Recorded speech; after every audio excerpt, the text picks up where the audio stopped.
Howdy, howdy, howdy. Welcome, welcome, welcome. Welcome to a very special video podcast edition of Adjective Gaming. That's right. This is our very first video podcast that we've ever done on this channel. We figured that the time was right. We've got a lot of people that want to share their year-end lists with the channel, and I have some special lists that are only going to be read exclusively on here as well. If you haven't watched the newest episode of Sunset and Stardew yet, it should be up by the time this is posted. So Buddy Ben was able to post his, or share his lists rather, on that recording. We discussed a lot of his favorite movies, TV shows, and video games that came out this year. So today, you will remember him from Final Fridays, a series that we haven't done in months. But I've got my friend Aaron with me here today on Skype, and we've got the Adjective Gaming logo. We were going to try to capture Aaron's video, but it didn't quite work. So that's why we have the lovely Adjective Gaming controller art that Christa created as the backdrop for this. So how's it going today, Aaron? Dude, I'm doing great. I feel honored to be here. Yeah. I know yesterday you were doing some stuff with Ben, and I assume that you guys made a list of your Ben's at least top 10 favorite feet pictures of 2019. Top 10 favorite feet pictures. Yeah, that we were going to add that to the recording, but some things are just better meant to be left private. You know, like we just wanted we wanted a list for us, basically. We didn't want to have to share that one. And that's why I know that you guys ended up doing his top 10 favorite mom moments of 2019. Oh, yeah. Not his mom, but just mom's. Well, I guess you're going to have to watch the Adjective Gaming's latest episode of Sunset and Stardew to find out our top 10 favorite mom moments of the year. No, I have planned out 3 different jokes, and I have a list, and I've already crossed out 2 of them. So let me go ahead and make my last one, and it'll be my last joke of probably this entire podcast episode. When I was thinking about what I wanted to do with you with our list today, one of the ideas that came to my mind was the top 24 Jeff Gordon moments of 2019, but I was assuming that you're already going to make that list with your dad. Well, Jeff Gordon unfortunately retired quite a while ago. So I mean, we could see what happens, I guess. Maybe he had some cool moments this year that didn't involve NASCAR racing. But yeah. Well, I will say now all of my jokes are gone. I have none left. Okay, cool. Now with that out of the way. That's fine. Take it away. I need to turn down my mic a little bit here. We'll probably just edit this part out. Let's see. -3. Hello, hello, hello. Testing, testing. I was like pinging in the red for some reason. I don't know why. All right. You can. All right. Ping hello, in my red. hello, hello, hello. Okay, we are good, and we are back in 5, 4, 3, 2, 1. All right, so we had to correct a mic issue there, but we are back. The first list that we are going to do today, I was going to try to talk to Ben about this a little bit, but it just didn't come up naturally during our Sunset and Stardew recording. I have made a top TV shows of 2019 list because I don't believe that Alex and I are going to be discussing that. So yeah, by the way, we mentioned this on the Sunset and Stardew recording, but Alex and I are doing an even bigger year-end video podcast. We're going to be discussing our top 10 games of 2019, top 10 movies, and top 10 music albums that were released. But I've got a top 10 list of TV shows from 2019, and Aaron has got a top 5 list. So I'm going to list my bottom 5 first, and then let Aaron go, and then I will list my top 5. So are you ready to get into this shit? Let's do it. All right. So my number 10 is Game of Thrones. If you watch me and Alex's streams, we talked about how disappointed we were with Game of Thrones as a season this year. And if you watch Game of Thrones, I know you know exactly what I'm talking about. But if not, just imagine that there was just this massive build-up for years. All these characters' paths were finally crossing and coming to an end. And just imagine you just get the biggest set of blue balls you've ever received from a TV show. And that's about how I've been feeling about Game of Thrones for the last year or so. But all negative... yeah. The way I always described it to my dad, it's like Frodo got all the way to Mordor, and then all of a sudden Pippin just showed up and grabbed the ring and threw the ring in the fire. Yeah, that is a pretty good way of looking at it, honestly. But anyway, yeah, all the negative stuff aside, there were some really, really good episodes in this season, especially towards the middle there. The end is where it just started to peter out and wasn't good anymore. But I feel like it still deserved a place on my list, just because of how good those, first couple, to mid season episodes were. And then my number 9 on my list is the 2019, I guess it's a revival, not really a reboot, of The Twilight Zone that was on CBS All Access.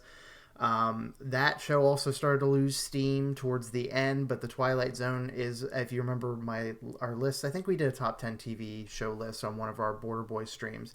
But The Twilight Zone is my number 3 favorite show of all time, the original Rod Serling series from the 60s. But I was very excited for this because I do love Jordan Peele. But like I said, some of the episodes just kind of fell a little bit flat for me, but it still felt deserving of a place in my top 10. So that is my number 9. My number. How many episodes were in that? Less than 10, I believe. I can't remember. It's been over for a while. It's been a few months now, at least, since I finished that up. But yeah, less than 10. I think that they've already been renewed for a season 2, so I'm curious to see what they do with it. Now, they didn't release those on CBS, right? It was just on that. It was on. They did not get played on TV. That you had to subscribe to the All Access thing, which I think it was only $6 a month. So I paid $6 for a few months to have it for that. And I mean, it was good enough to where I'll pay that fee again to watch the second season. But overall, I think my opinion of the original Twilight Zone is so high that not even Jordan Peele can match like the expectations that I have. So it was an impossible task to begin with to try to make something that rivaled the original series for me. But anyway, my number 8 is a show on Netflix called Hip Hop Evolution. Season 3 came out this year. It's basically just like, I love a good documentary, especially when it has to do with one of the many things that I'm passionate about, whether it be music, video games, movies. So it's a hip hop music documentary series on Netflix where they cover the different like time periods throughout rap history. So like this season they talked about Biggie and Tupac, the East Coast versus West Coast rivalry. I believe they talked about like some West Coast stuff like NWA, Snoop Dogg, and then I think they got into some underground stuff, which is where Eminem started. But it was a very good season of that show on Netflix, so I highly recommend that if you're into rap music. And then my number 7 is another Netflix show, documentary series called QB1 Beyond the Lights, which is a high school football documentary series that follows usually like anywhere from 2 to 4 high school seniors, and they're all quarterbacks, and it follows them throughout their entire senior year of football, and it shows them like whether they're going to be like a college prospect or whether they're like high school football is the last time they're ever going to play football. So I think it's on season 3 or 4. I can't remember which one is. I think it might be 3 now that I'm thinking about it, either 3 or 4, one of the two. But if you really are into sports like I am, I cannot recommend it enough. It's very interesting. There's a lot more that goes on with high school sports than I ever would have imagined, and this show kind of gets into that. And then let's see. So 10, 9, 8, 7. So that was my number 7. So my number 6 was Stranger Things 3 on Netflix as well. I love Stranger Things. It's one of my favorite shows. I feel that season 2 kind of lost me just a tiny little bit. It was still good, but I feel like the way I would rank them would be 1, 3, 2. I think I've talked about this on one of my streams or recordings before, but I really love Stranger Things 3. I know Aaron did as well. Yeah. It was very, very... It made my top 5 of this. Yeah, it's a very, very good show. So that was my number 6, and then you go ahead and give your 5 now, and then I'll get back to my top 5. Well, my number 5 is Stranger Things Season 3. Hell yeah. Yeah, I don't know. I was kind of like you. Season 2 kind of lost me a bit. I really loved Season 1. Season 2 was, it was fine. But it was almost impossible for them to get back to as good as what Season 1 was. Yeah. But I thought Season 3 was a really good kind of return to form. Mm-hmm. I thought that it was almost like to where the first season was. Yeah. Still not there yet. Mm-hmm. But I thought it was a pretty good story. I liked the pairings that they did with a lot of the cast members. Mm-hmm. They kind of mixed it up a bit, and I thought that was a really entertaining thing for them to do. Mm-hmm. So, yeah. And so like I said, number 5 would be Stranger Things Season 3. And that's about all I got for that. No, that's all right. That's cool. So what's your number 4? My number 4 is I Think You Should Leave. Oh, yeah. I know. Okay, I know what this is now. Okay. Yeah, right? So I was going through like shows that came out this year, and I kind of forgot about it. Okay. But whenever I saw it on there, I was like, I got to add this. I just thought it was... By the end of it, I thought it kind of was getting a little stale. Mm-hmm. But the first couple episodes of that show were just phenomenal. the way that like they would set up the skits and the way that they would kind of like come back to those skits throughout the episode, I thought was just really kind of smart and really enjoyable. The guy who made that, I know, wrote for SNL for a while. Oh, okay, that's cool. Yeah, back around the time that Andy Samberg was there. I still need to watch last night's SNL because DaBaby was on there, and spoiler alert for my music list, but his album that came out this year called Kirk is one of my favorite albums that came out this year, so I honestly don't care about SNL that much anymore. There have been some pretty good episodes this season of it, some of them good, some of them bad, but I definitely have been liking the music performances as usual. What'd you say? I said most of them bad. Yeah, honestly, I sincerely don't think I've enjoyed that show that much since like the 2010s or maybe even before, like the Bill Hader era, like Kristen Wiig and Amy Poehler. Like that was probably my favorite era of SNL in recent years, and then I've kind of just fallen off since then.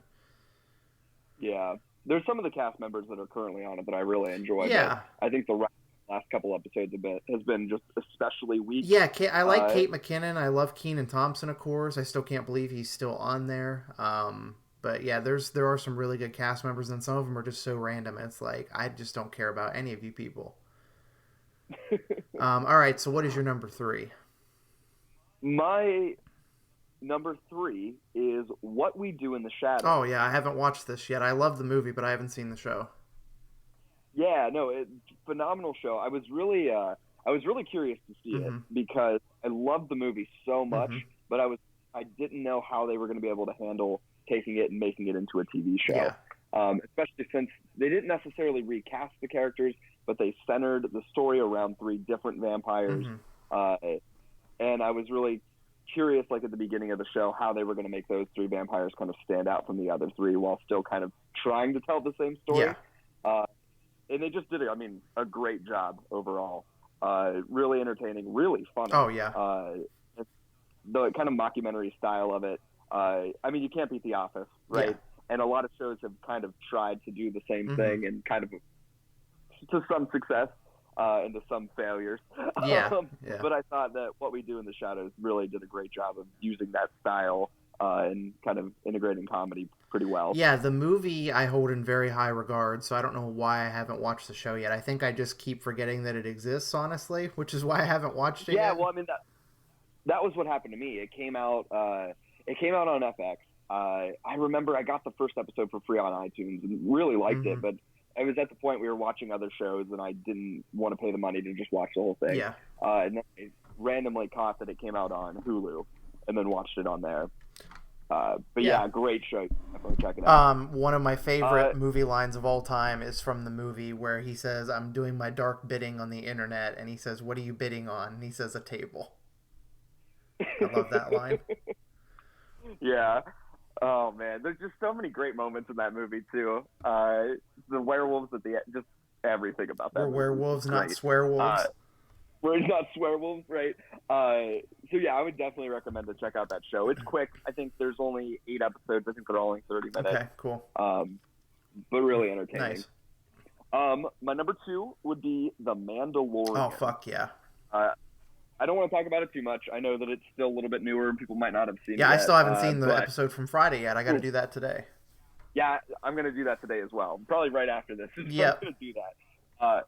But The Mandalorian is just, fantastic. And I think everyone across the board kind of said that. I thought episode 4, the pacing was off a little bit, but it was still, and I think, I don't know, episode 4, the story was maybe a little generic too, but I still think that show is just amazing. Even with that episode, it was still an entertaining episode. Yeah, I'm going to talk about it more, because spoiler alert, it definitely made my top 5 as well. The only thing I will say about that last episode is I think that they're going to get into some trouble if they keep using the trope of, is he going to leave Baby Yoda behind this time or not? And I feel like they're going to fall back on that too much in this show, I feel like. But that's kind of like the whole conceit of the show, though, right? Is like, it almost reminds me of like The Last of Us, and not like a buddy comedy, but like a companion style, like movie or show or game where like a guy is transporting around like precious cargo, and then he grows to like have a relationship with it, and then you grow to like care for them as like a traveling couple. Yeah, well, and I'm afraid for what you're saying, right? That it's going to become like, is he going to leave him? Is he not going to leave him? And I think after a while they're going to move past it. What I'm kind of scared of is that I really hope that it doesn't just go from them going from planet to planet to planet, and just like him saving each planet, if you know what I mean. I feel think you, that if they do that, it'll get a little generic over time. Yeah. I like the foundation that they've laid. I'm hoping that maybe in this episode or the next 2 episodes, it's going to start getting to a larger story, right? Because I think that there's a lot of stuff to do there. I think there's a lot of things that they can explore. But if they just go planet hopping for a while, I still think it's going to be good, but I think it'll just get maybe a little old after a while. I feel that for sure. Yeah. So we can talk about it a little bit more whenever we get to it on your list. Yeah, sure. And then my number 1 for this year is The Good Place. Nice. Yeah. So I don't know if you've been keeping up with that. I haven't been, unfortunately. I've watched seasons 1 and 2. I just haven't seen any of season 3 yet. Yeah. You know, I was a little hesitant to get started with it. They're splitting it up. I think that there are 7 episodes that have come out now, and I think that there's maybe 6, and then there's going to be another 7 or 6 that's going to come out at some point next year, right? They're taking their break. And I kind of wanted to just watch it all through at once. But that show is just, there's nothing else like it. Yeah. The writing is just phenomenal. The stories are just great. The pacing of that show is just unbelievably good. Yeah. Right? You just, episode ends and you're like, I can't believe that happened. I need to find out what happens next. And you have to wait a week. Yep. It is like the shows where it's like, it comes out and I gotta watch it as soon as possible. Yeah, for sure. No, that's awesome. I need to catch up with season 3 for sure. Yeah. All right, so my top 5 then for the year. Out of this top 5, 4 of them are HBO shows, and 1 of them is a Disney Plus show. So my top 5. So my number 5 for my top 5 is Last Week Tonight with John Oliver. I pretty much try to stay out of, like, I don't really watch the news anymore. I don't really watch any other political shows. Sometimes I'll watch The Daily Show with Trevor Noah, but that's only if it's on. I don't really seek that one out and watch it, like, every single day. So I think that's why I've kind of gravitated towards the John Oliver show in recent years, is just the fact that he does, like, a summary of the week on Sunday nights, and I watch it on Mondays. The only thing I wish with that show is that he would do it more than just, like, as much. I wish he would do it more than he does. Like, I wish it wasn't like seasons. I feel like he has a lot of really important stuff to say, and he's covering a lot of important topics, and I feel like doing seasons for that show is kind of a disservice to the idea of it, which is like giving news. But I also get that, like, he's doing a different approach to news than most of the news outlets and, like, news talk shows are doing. So I definitely appreciate him for that. It's definitely my favorite, like, politics/news show that's been on TV in the last, like, 5 years. Yeah, you know, it's kind of crazy too. I mean, he does that, but he also does so much other stuff too. I mean, he's in a lot of movies. He's a busy guy, and I think that kind of goes into why he's not doing it every single week. But I will say, his team that does a lot of the research, I mean, they're just great at what they do. Oh, absolutely. For those of you who haven't seen it, every episode they take about 15 or 20 minutes, right? And they just do a deep dive into some sort of topic. And the research that his team does and the way that they kind of outline the whole thing is just really entertaining. Yeah, for sure. It's done in a really just smart way to really keep you captivated to the whole thing. Yeah, no, it's super interesting. He, like, covers, like, general topics that happened that week, but then you can tell they spent, like, a week or more preparing on one specific deep dive topic, and that's what the most of the episode is focused on. So sticking with the HBO train, my number 4 that came out this year is Chernobyl. Aaron hasn't seen it yet, so I'm not going to talk too much about it, but by the time you reach the end of that show, the full gravity of what transpired over there really hits you, and it really affected me and Christa, like, on a personal level watching this show. Like, we knew a lot about Chernobyl. Drew Scanlon from a former Giant Bomb on Cloth Map, he did a Chernobyl video, a couple videos actually, when he first started doing Cloth Map, and that was really interesting. And then there's a couple books that have been written on Chernobyl recently, or not, I guess one of them's not recent, but one of them's like The Voices of Chernobyl, and then there's a brand new one that came out this year, I think, called like Midnight in Chernobyl or something like that, but I need to read both of those. But this show tackled the subject very well. The actors portrayed the characters very well. At the end, it kind of shows you, like, documentary style, like, compares them side by side. Like, here's what they look like compared to the real person they played, and they just, like, knocked the casting out of the park. But there's another show on my list that they do a companion podcast for. So I butchered this guy's name, I think, when we did Sunset and Stardew. But it's like Craig Mazin, I think is his name.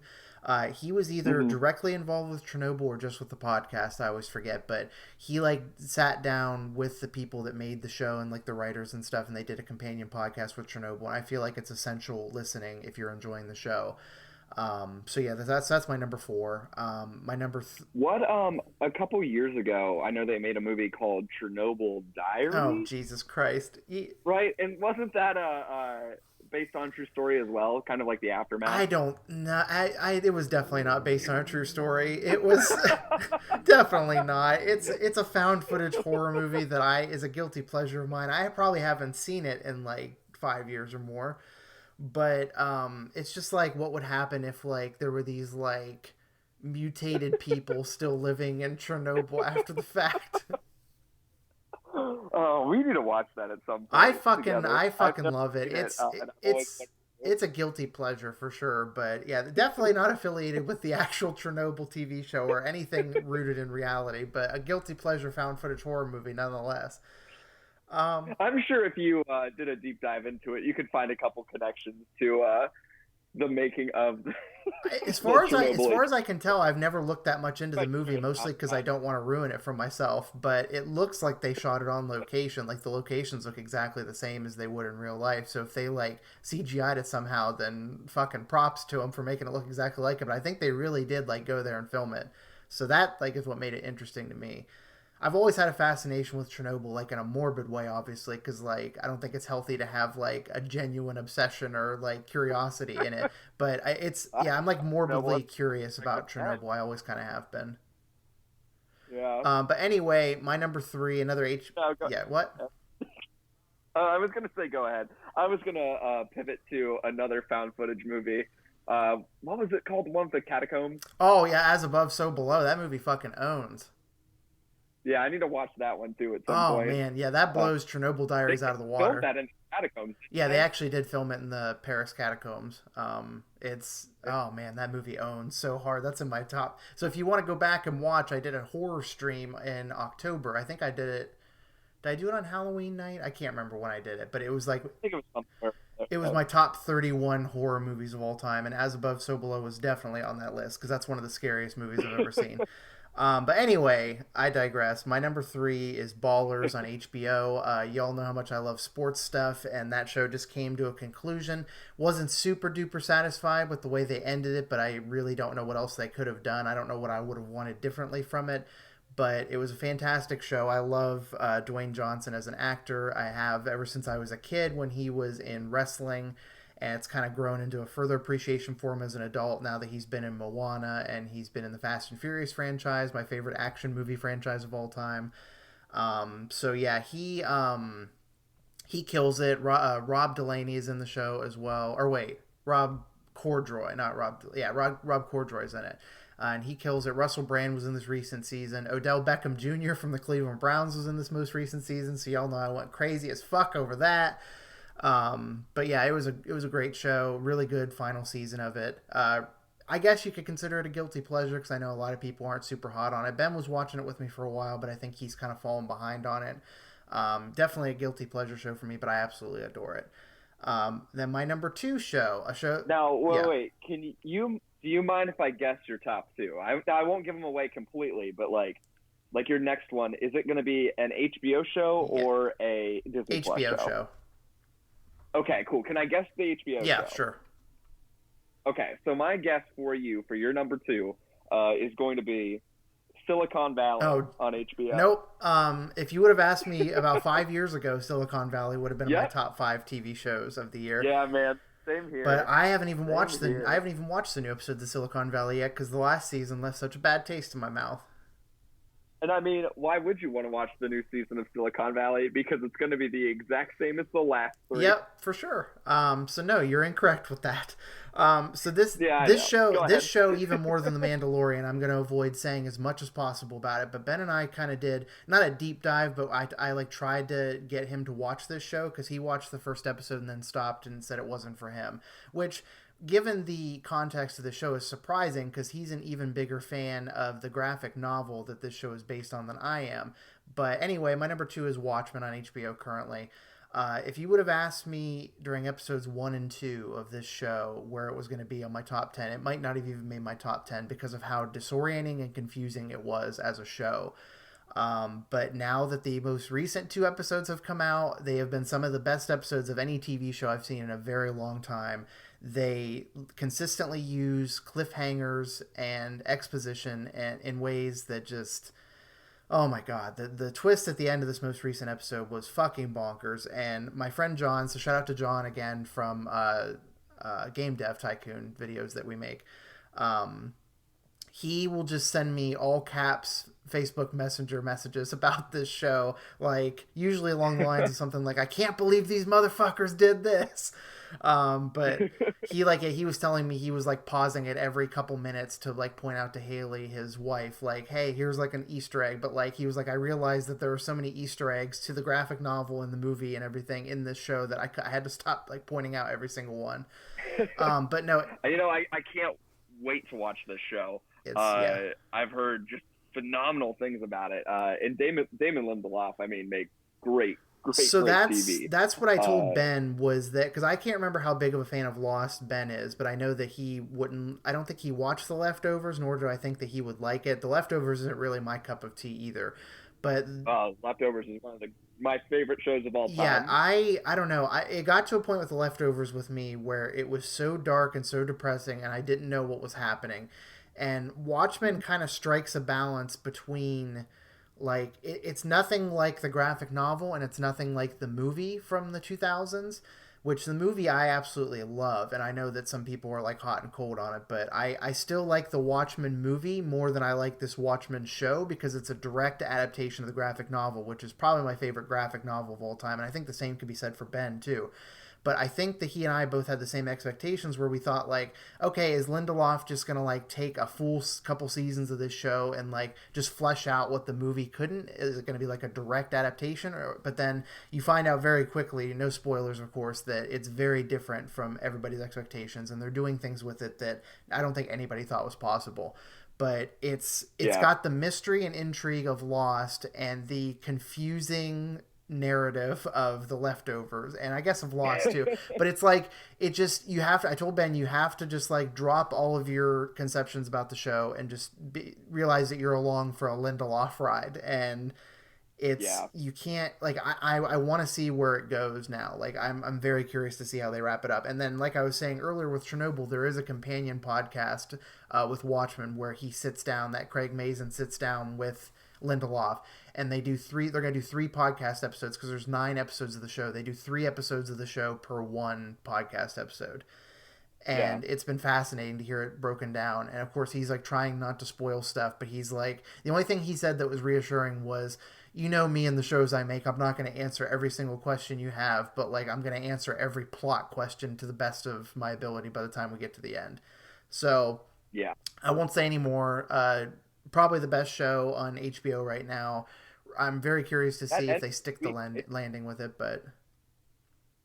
Yeah, that ends this week, right? Or is it next week? Yeah, tonight is episode 8, and then next week will be episode 9. I thought that episode 6 was the best episode of the show, and then episode 7 came along, and it's progressively gotten better as it's gone along, which I don't see too many shows that do that. Like, as a matter of fact, most of the shows on my list, I had an issue with them sticking the landing. Like, it started out really good, really hot, like on a streak, and then it just like falls flat. So I'm hoping that doesn't happen with Watchmen, but we'll see. And then my number 1 show... go ahead. Oh, sorry. Oh, no, I was just going to say, I feel like for a lot of shows, too, it is so hard to stick the landing, right? Because in order to make a good show, you have to essentially start out with all these questions. Yeah. And so many times it becomes that there's so many questions that need answered, and they just, like, by the time you get to the end, they just can't answer them, and it leaves you a little disappointed. No, for sure. And I think that Lindelof, especially as time's gone on, he's gotten a lot better about that. Because he gets to the point where he, like you said, he doesn't answer every question, right? He's going into it not ready to not answer questions, but he does the main kind of ideas. And with that, he just does a good job of wrapping stuff up. So I'm really curious to hear how it wraps up. Yeah. The second that it's wrapped up, I'm going to watch the whole So thing. that's where I Ben's heard at with it, I think, too, is that he's planning on. I told him I really need him to give the show another shot because he's literally the biggest Watchmen fan that I know. And just because the show is different from expectations doesn't mean you should give it a chance, because I would have really regretted if I would have stopped after those first two episodes, because I was really sincerely very, very unsure of how on board with this show is going to be, because it's very strange at first and it's definitely yeah, not the Watchmen show that I wanted. right, But now right, I'm like convinced that it's the Watchmen show we all need. Not to be corny as fuck, but yeah, it really is. Like it's saying and doing a lot of important stuff for TV, and I think it's going to go down as one of the best TV shows of all time. It's truly fascinating to watch, and I'm just so excited to be on board with it finally and be along for the ride. yeah, And then, as we hinted before, my number one show of the year is The Mandalorian on Disney Plus. I've kind of had a Star Wars renaissance this year. I won't get into The Last Jedi as much just because it's not my place. I'm not going to be one of those angry nerds that tells people that they're stupid for liking The Last Jedi. I personally thought it was a fine movie. I didn't hate it. I also didn't love it. There were things about that movie I really, really loved and things about it that just didn't feel like a traditional Star Wars movie to me. But I've made peace with it. I'm okay with it. I'm excited to rewatch it again before Rise of Skywalker comes out. So this year, I've been very excited to see Rise of Skywalker, which comes out in 12 days, believe it or not. We're getting very close to that. And I was yeah. very excited to watch The Mandalorian because Boba Fett is one of my favorite underutilized characters in the entire Star Wars franchise. And the idea of them focusing on his like race of people for an entire show was very, very thrilling to me. So between Rise of Skywalker, The Mandalorian, and the Star Wars Jedi Fallen Order game, which I'm about 5 hours into now and really enjoying, even though it's a little bit samey, I'm very, very excited for Star Wars again in a way that I didn't know if I was ever going to get back after The Last Jedi. Not that not that I said I wasn't even really, I guess disappointed isn't even the right word that I could use for The Last Jedi. It just wasn't what I was expecting. And I love The Force Awakens, and I'm excited that J.J. Abrams is back as director for Rise of Skywalker, because I feel like he gets the spirit of Star Wars down in a way that maybe no other modern director can do. I have no problem with Rian Johnson. I'm not a hater of The Last Jedi. I just personally feel like it wasn't what I wanted, and that's fine. And I think a lot more people on the internet need to admit that to themselves too, instead of being very, very angry about it. You know, it's funny. I love The Last Jedi, and I know I clash with people about this a lot. Yeah. But part of the reason why I like The Last Jedi as much is because of the point that you brought up, that it wasn't what you were expecting, and to some degree, I felt like Star Wars really kind of needed that. The thing with Star Wars is like there's some great movies in the series, but overall, like the idea of Star Wars in my mind is so much better than what those actual movies are. Those movies have some great moments, but especially episodes 1 and 2. I mean, if you sit there, I just like every time I watch them, I just get bored because they're kind of generic in the way that you know kind of how it's going to start and how it's going to end. And there was just something about The Last Jedi that I just liked, in the sense that it just was from beginning to end, just everything that happened just kept being really unexpected. And, you know, some things that didn't work out as well as they wanted it to. But I really liked the idea of, or at least the risk, right, that they went in and did it. I really love J.J. Abrams, but I do have to put some blame on him for The Last Jedi, in the sense that he started The Force Awakens, and he had all of these plot points and all of these questions, but he didn't necessarily give anybody any idea of where he was going with that.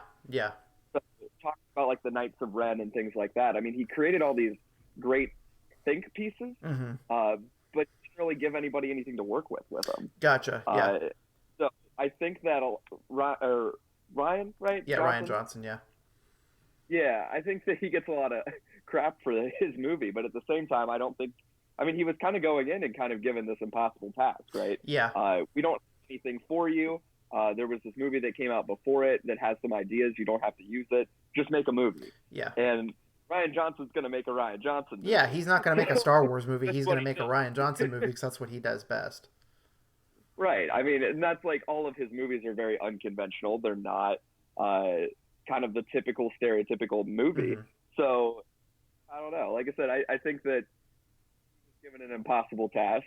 to make people happy with a Star Wars movie. But I don't know. I think with The Last Jedi, he delivered at least an entertaining movie to some Oh degree. yeah, it just the whole time I watched that in the theater after coming off of The Force Awakens, I couldn't shake that feeling of like the selfishness of it. Like I wanted another really good Force Awakens movie, and I think it just like it blindsided me with how not Star Wars it was. And I agree with you in the sense that Right. that series needed like revitalized and refreshed, but I don't know. I love Ryan Johnson as a director. I really do. Like I loved Knives Out. I loved Brick.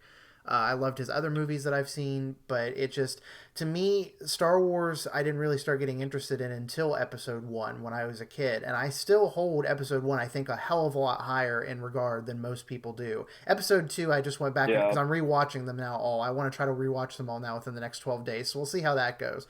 But I just watched the first 2 episodes, and Attack of the Clones is a fucking hot mess, and I will be the first to say that. The first one is not nearly as bad as the second one, at least if you ask me. The first one is No, I agree. the first completely. one's still Yeah. got some really great moments in it. Darth Maul, I would put him up there with the most underutilized characters in the franchise, along with Boba Fett. Yep. The pod racing scene alone redeems that movie for me.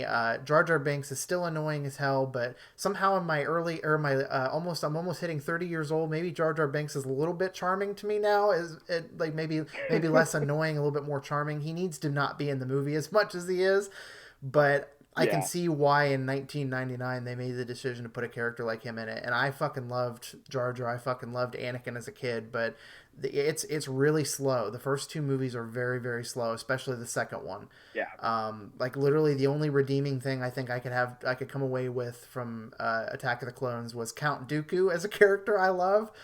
And I also liked the like end part where they're in like that pit or whatever. But yeah, I don't know. I liked Camino as well, the clone planet. Yeah. And I'm curious to see. I think that's going to actually come into play with the Mandalorian. Yeah, I think so too. So I'm going to really be curious to hear about that. But yeah. Sorry. No, I need to. I was going to wrap it up. I was going to say I need to ride this Star Wars interest wave since I have not been this interested in Star Wars in a long time. I'm going to watch all the movies. I think I'm going to skip Solo, but I am going to watch Rogue One. Because I think I like Rogue One a hell of a lot more than I like Solo. But I agree. Yeah. Did you watch Solo? Yeah, we actually saw it in theaters. I did not care for Solo that much. I don't even remember much about it. I couldn't even tell you who directed it, who was in the movie. I literally walked out of that theater and I was like, okay. I was like, this makes this like because it came out after The Last Jedi, right? Yeah. Okay, I think that's correct. I think it came out 6 months after. I think that's correct. Yeah. So the way I felt about The Last Jedi was immediately contextualized after I watched Solo, because I was like, oh, this is like the closest thing to a bad Star Wars movie I've seen in a while. So I was like, so it turns out The Last Jedi actually isn't bad. Solo's way worse. And so yeah, I don't know, but yeah, I digress. That's our list for our top TV shows. So the next list that we're going to be getting into before Aaron divulges really into his like top stuff of the year, but the stuff that I'm going to do with Alex that Aaron's going to take his time and do. But the second list that we are going to do together today is the best games that we played in 2019 that didn't come out in 2019. I kind of racked my brain on this about whether we should include like ongoing games, like games that were released years ago that are like still ongoing, like whether it be online multiplayer or games as a service. But I did include those because I play a lot of those. I didn't really give a... Yeah, go ahead. Oh, no, I was going to say you absolutely should include those. I feel like those count. I think they count. Because sometimes the argument is made like if a game is still ongoing, it's technically a 2019 game. But the way I'm looking at it is, was it released initially in 2019? And the answer for all these games is no. So anyway... I did not put these games in order, but I am going to read them from bottom to top just because that's the way they kind of get interesting, at least for me to talk about. Do you want me to read my list first and then we can get into yours? Let's, if you don't mind, do you want to, you can do one and I'll do two? Yeah. You do one. Oh, yeah, that's right. That's fine. Yeah, we talked about that. That's fine. We can do that. Yeah, because Aaron's list is literally double what mine is, so that makes sense that we would do it that way. I didn't, honestly, I didn't play that many 2019 games. A lot of what I did this year was I wanted to go back and I wanted to play some older games. Yeah. So that was kind of what makes up my entire list. No, totally. That's totally respectable to do it that way. Okay, so I have 9 games written down here that I played this year that were the best games I played this year in 2019 that did not come out in 2019. The first one that I will mention is Destiny 2. Now, of course, Destiny 2 did release the Shadowkeep expansion, which I have not played yet. That was released in 2019, but the Destiny 2 that I played this year was the Forsaken stuff finally. And I think personally that is the best Destiny that we've ever been given as the Destiny audience. Destiny 1, my history with Destiny is a little bit complicated. Me and my friends, I think it was me and you and Ben and John played the first we played the first Destiny game together, and we didn't really know what we were in for at that time. And I was also still on my parents' 1 megabit per second download speed internet, so it made it difficult to play online games for me at that time. So my opinion of Destiny was really complicated because I loved Halo. I loved the Halo franchise, and I was excited for Bungie to make another game. And so Destiny 1 was disappointing because I didn't yet understand the concept of you can play this game for a while, but if you want new stuff to come out for it, you're going to have to wait. And I think that's like a premise that all of us have had to get used to in the last 10 years or so with gaming is you don't buy a game expecting it to have everything on day one anymore as much as you used to be able to.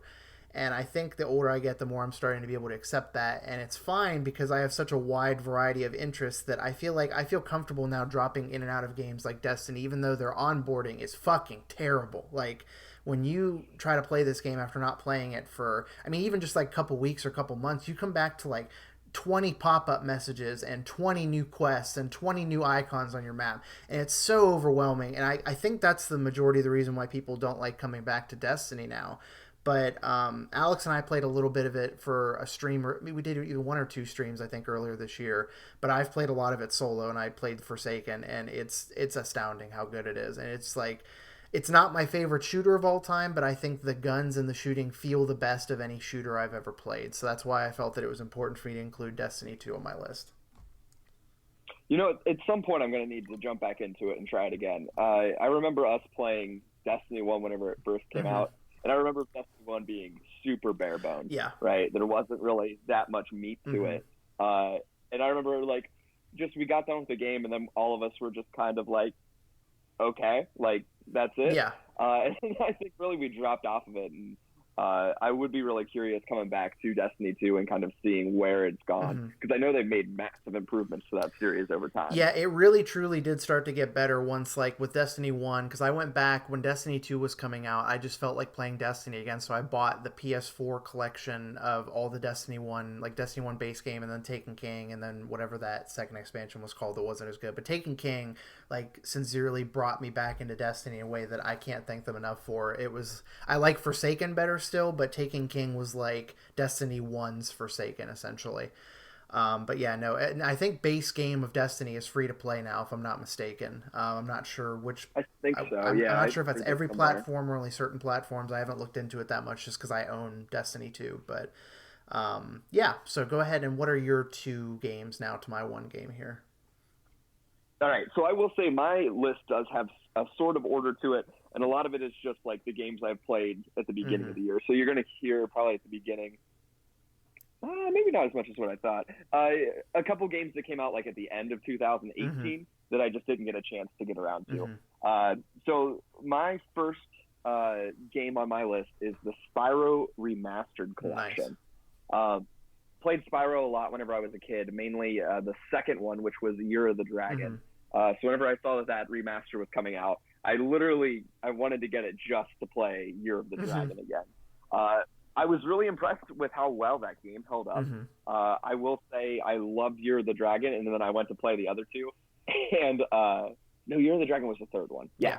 I went to play the other 2, and then as I was playing them, I was just kind of like, yeah, this is fine. So it was really worth it to play Year of the Dragon again, but the other 2 didn't do much for me. Sure. Yeah. Did you play those whenever you were younger? Or did you play the remaster? So Ben and I, it's interesting. Ben and I actually talked about this a little bit yesterday because I think there was a Humble Bundle recently where he got both the Crash and Spyro collections included. And I know he was really stoked to play those. I think Ben's with you on this one. I think you guys played Spyro a lot more when you were younger, but Crash Bandicoot was like my favorite PS1 like mascot like era of games.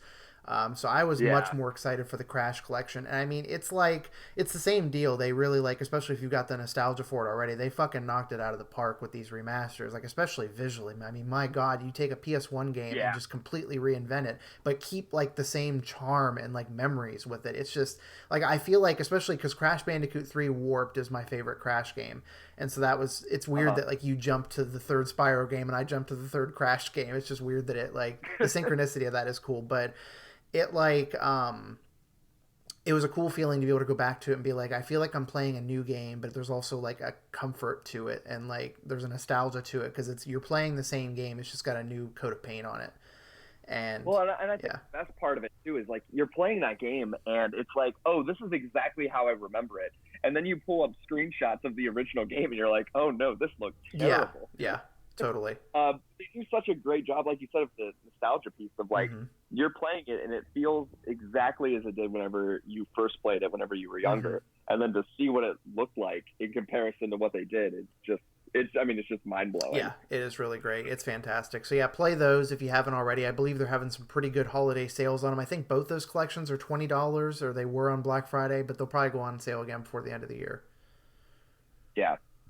So I have Spyro Remastered Collection and Rise of the Tomb Raider. So Rise of the Tomb Raider was the second one in the new trilogy that they made. The Um, best one.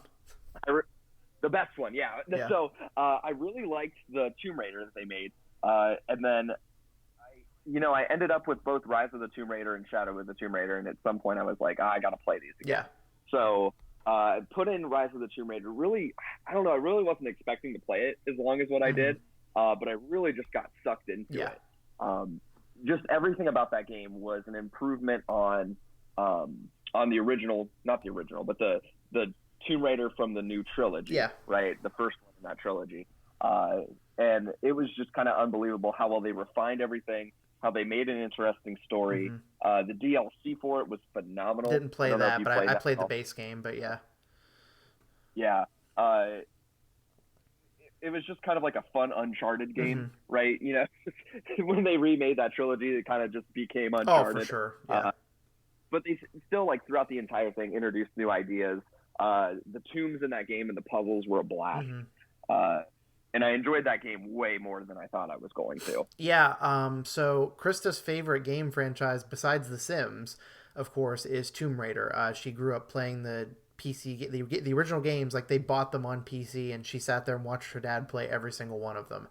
And so we Yeah. played the new, whenever they rebooted it, she was so excited, but she was like, once she saw like how like, especially the first game, like fighting the wolves and like how scary and dark it was, she was really Yeah. hesitant because she was like, this isn't the Tomb Raider that I know and love. She's like, I'm not going to play these, but I want to watch you play them. So we played the first one and it was pretty good. And then I feel like they really hit their stride with Rise of the Tomb Raider. And then unfortunately, last year we played a little bit of Shadow of the Tomb Raider, and it was just not at all Rise of the Tomb Raider. Like it was Yeah, very disappointing.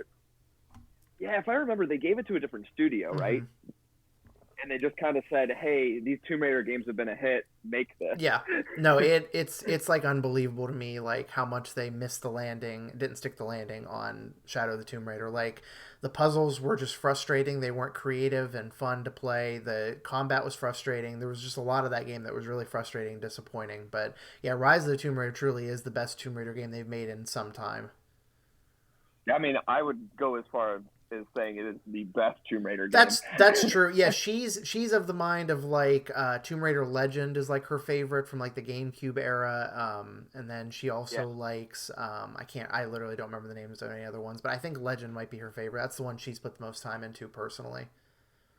Yeah, I think I replayed that game like maybe 3 different times. Yeah. That was another one. I did love Legends. Mm-hmm. There was just something about that game that was just a blast. Oh yeah, yeah. We I think the first game we ever bought when we bought a PS3 was that Tomb Raider collection that had Legend and the other games on it. And I remember she went to play the other games in the collection. She was just like, "What the fuck are these games? Like these are nothing like Legend." It just wasn't anywhere near as good. Yeah. So, but no, that's cool. I'm glad you enjoyed that. I think we might have it somewhere digitally. I don't know if I have it for PC or if I got it as like a free gold or plus game at some point. But I'm sure she's gonna want to go back to that at some point in the future. Yeah. All right, so my next game on my list, I don't think you've ever played this one with us, and we're gonna have to change that next time, that because I don't know if I'm trying to think because I have it for PS4 and PC, and it's Uh-huh. sincerely like besides the Jackbox Party Pack, probably the best like party game I've ever played. Ben and I talked about this on our Sunset and Stardew recording, which is why I added it to my list. But Ultimate Chicken Horse. Wahoo? Have you played that? What, Wahoo or Ultimate Chicken So Horse? Wawoob is a funny story that nobody's going to understand except for us. It is what we call the game No. Nidhogg. Ben was trying to get us to play Nidhogg back in the early days of college, and Aaron said, "What's the game called? Wawoob? I'm not going to play a game called Wawoob," and so that's just kind of stuck throughout. But no, it's uh, so Ultimate Chicken no, Horse. I haven't. I've seen you guys play it before. It's I think there was a Yeah, stream, Ben's maybe. Extra I Life think it was stream on your. last year. We played Ultimate Yeah. Chicken Horse. I personally, I do enjoy playing it online because you can get more people. But there's something about playing that game in person. Alex and his fiance Tiffany came over the summer, and we played a lot of that. And it's a lot of fun to Uh-huh. play in person. But it's one of the best party games I've ever played. You just like you have to get from point A to point B and make it as hard for yourself and other people to get there as possible by like setting traps and setting obstacles. And it's just a hell of a lot of fun. I wish because like I think you need like a pretty good number of people to play it. I just wish that I had more people that I knew that had it or like could come over more often to play it. But Yeah. yeah, so that's my second game on my list. All right. So my next one is one that I know that you played and really liked. Marvel Spider-Man. Yes, it was a fantastic game. Yeah. So that's another one that came out end of 2000, or I don't know. Yeah, around the end of End of 2018. 2018. It was like September, I think, is when that game came out. Yeah. Yeah. And man, I'll tell you what, I got that game and I was just enthralled with it. Mm-hmm. I wanted to get every collectible. I wanted to do everything. Everything that they did in that game was just so well refined. Just, I mean, Yeah. perfect. I wouldn't say perfect, actually. I didn't like some of the timed missions near the end. Oh yeah. That was whenever I kind of fell off of Yeah. collecting everything because my goal was going to be to get the platinum trophy on PS4 for that game, and then once all the time stuff started popping up, I was like, no, I'm Yep, all I right. pieced out around Uh, then too because I do not like timed yeah, things in any game. yeah, but everything else about that game besides that, I just thought was just so well Mm-hmm. done. The story just kind of, it was lengthy and it just kind of kept going, and at no point where you're like, man, I just want this to wrap up. Mm-hmm. It was more of like, I can't wait to see where this keeps going. Uh, and that's pretty special for a game, especially with that one. I think I ended up, the story in that game alone, I think was around 15 hours, Something like right? that. Yeah. Yeah. And usually with games like that, around the 15-hour or maybe 12-hour mark, you're like, all right, I get it. Let's wrap this up. I want to be done. I want to move on to a different Mm-hmm. game. And I'll say with that one, once the story was done, I still wanted to swing around and collect things. Oh yeah, for sure. Yeah, they just did such a great job with that Not game. since the days of Spider-Man 2 on like PS2 and Xbox and GameCube has the swinging in a Spider-Man game felt so satisfying. Yeah, I mean, and the start of that game, whenever it transitions and you see him like he's swinging, and then all of a sudden you have control. I mean, it was just perfect, like right out of the gate. Like it just felt so natural, and just the way that they were able to hold that for the entire game. Oh yeah. I mean, I could have probably just swung around the city for about 12 hours, climbing up every single building, and that alone, I probably would have just Yeah, loved. no, it was fantastic. It was a fun city to be in. Like the timed stuff really ruined me trying to get all the collectibles as well, but I really enjoyed my time that I played with it. I never went back and played the DLC because I just bought the regular edition of that game. But Yeah, me I too. still have it digitally, so I could go back and play it at any time. So I might do that at some point. But man, it's just so hard to keep up with like a backlog and then new releases and stuff. I say I'm going to get back to a lot of games, and then I just never do. Yeah, So yeah. No, same here. That was one reason why this year too I wanted to play so many like older games, because I have a lot that I've been wanting to play. gotcha. So Yeah. that's my number 3. My number 4, we won't talk about it too much, but Katamari Reroll. So it's the first game re-released for the Switch. The first game has a very special place in my heart. Oh yeah. I will say that playing it again, you can definitely kind of see through the cracks of that game. Oh yeah. But it's still fun to roll around. I mean, the idea of that game is just kind of off the walls. And overall, just an entertaining game. The first one, I was surprised. It was really short. In 2019, it's very hard to look at any game and say there's nothing else like it as a like phrase to describe a game, and I think that's truly one of the best all-time video game examples of there truly is nothing else like Katamari Damacy. Yeah. Did you read the fight book about Yes, it? it was fascinating. A lot of those boss fight books, which if you guys don't know, look them up on Amazon or their website. But it's spelled like how it sounds, like a boss fight, and then books. They do like deep dives, like one author covers one game at a time, and it's usually like a couple 100-page book on like the creation of the game. But mostly it's like kind of like one big long essay on like how they feel about the game. Sometimes they'll like summarize the story of the game, but just the creation of Katamari Damacy and that whole creative process of thinking from, I think his name is Keita Takash, I think. I'm probably Right. Yeah. butchering the fuck out of that guy's name, but I follow him on Twitter. That's a really fun Twitter follow. Although you could tell he does not like talking about Katamari Damacy anymore, and really wants people to buy his new game Wadum that's coming out pretty soon here. But no, Katamari Damacy holds a similar place in my heart because we both played it. I just like, I think I talked about this on my Extra Life stream, but for the folks that don't know, that ranked in my top 30 games of all time. Katamari Damacy was number 5. That's how highly I regard that game. And I mean, that's amongst the ranks of like Bioshock, The Last of Us, Elder Scrolls Oblivion, Rock Band, Resident Evil 4. So it's up there very highly for me. Um, Yeah. but back in the day, the craziest thing about Katamari Damacy, even besides the fact that it was just a batshit crazy game, was the fact that it was a $20 brand new game. Right. And I can't remember. Were you the one who picked it up, or was I the one who I picked think it up I might have, first? like, we saw it in one of our gaming magazines, whether it was Game Informer or Electronic Gaming Monthly or Game Pro, one of those old gaming magazines we used to read, and we saw it and we were like, okay, well, this seems interesting. And then we like went to like the New Philly Mall or Alliance Mall or Canton Mall, and we were like at GameStop, and we're like, oh, here's this game. Oh, it's $20. Okay. And so yeah, I one of us uh, picked it up first, and then we played them forever, and then We Love Katamari is the sequel on PS2, and it's fucking just as great. yeah. Well, the thing too that I loved about reading that boss fight book, the guy just kept talking over and over again about how he just wanted people to be happy whenever they played Yeah. games, because a lot of games like were like just about violence and things like Mm-hmm. that, and he wanted it the exact Yeah. opposite. And that is a game where, I mean, the entire time you're playing it, you just have a smile on your face. I mean, and Absolutely. how couldn't you? I mean, it's just like you said, it's such a different concept. There is nothing like No, it. truly. Yeah. So yeah. And then the controls are just kind of weird. Yeah, But no, yeah. it is a really clunky game to go back and play. I have not played the Katamari reroll, so I don't know if it's still as clunky as it used to be. Um, Oh, it is. yeah, because I have a PS2 sitting in my living room, and I have both the Katamari games that I can just fire up and play at any moment. And it's not something that I do often, but just the idea that I can do that still brings me a lot of joy. Yeah. So my next game on my list is definitely a game that hasn't come out this year, but it was re-released recently. So Chris and I had been meaning to go back because we finished this game originally and we're kind of unsatisfied with the ending, but we had a lot of fun playing this game together. So we did that earlier this year, and we never finished it for the second time. We probably will at some point, but that game is LA Noire. We played a lot of that Oh, in the cool. first part of Yep. this year. Personally, for me, I think that and the first Red Dead Redemption are my two favorite things that Rockstar's ever put out. But I truly think that LA Noire is my favorite Rockstar game of all time.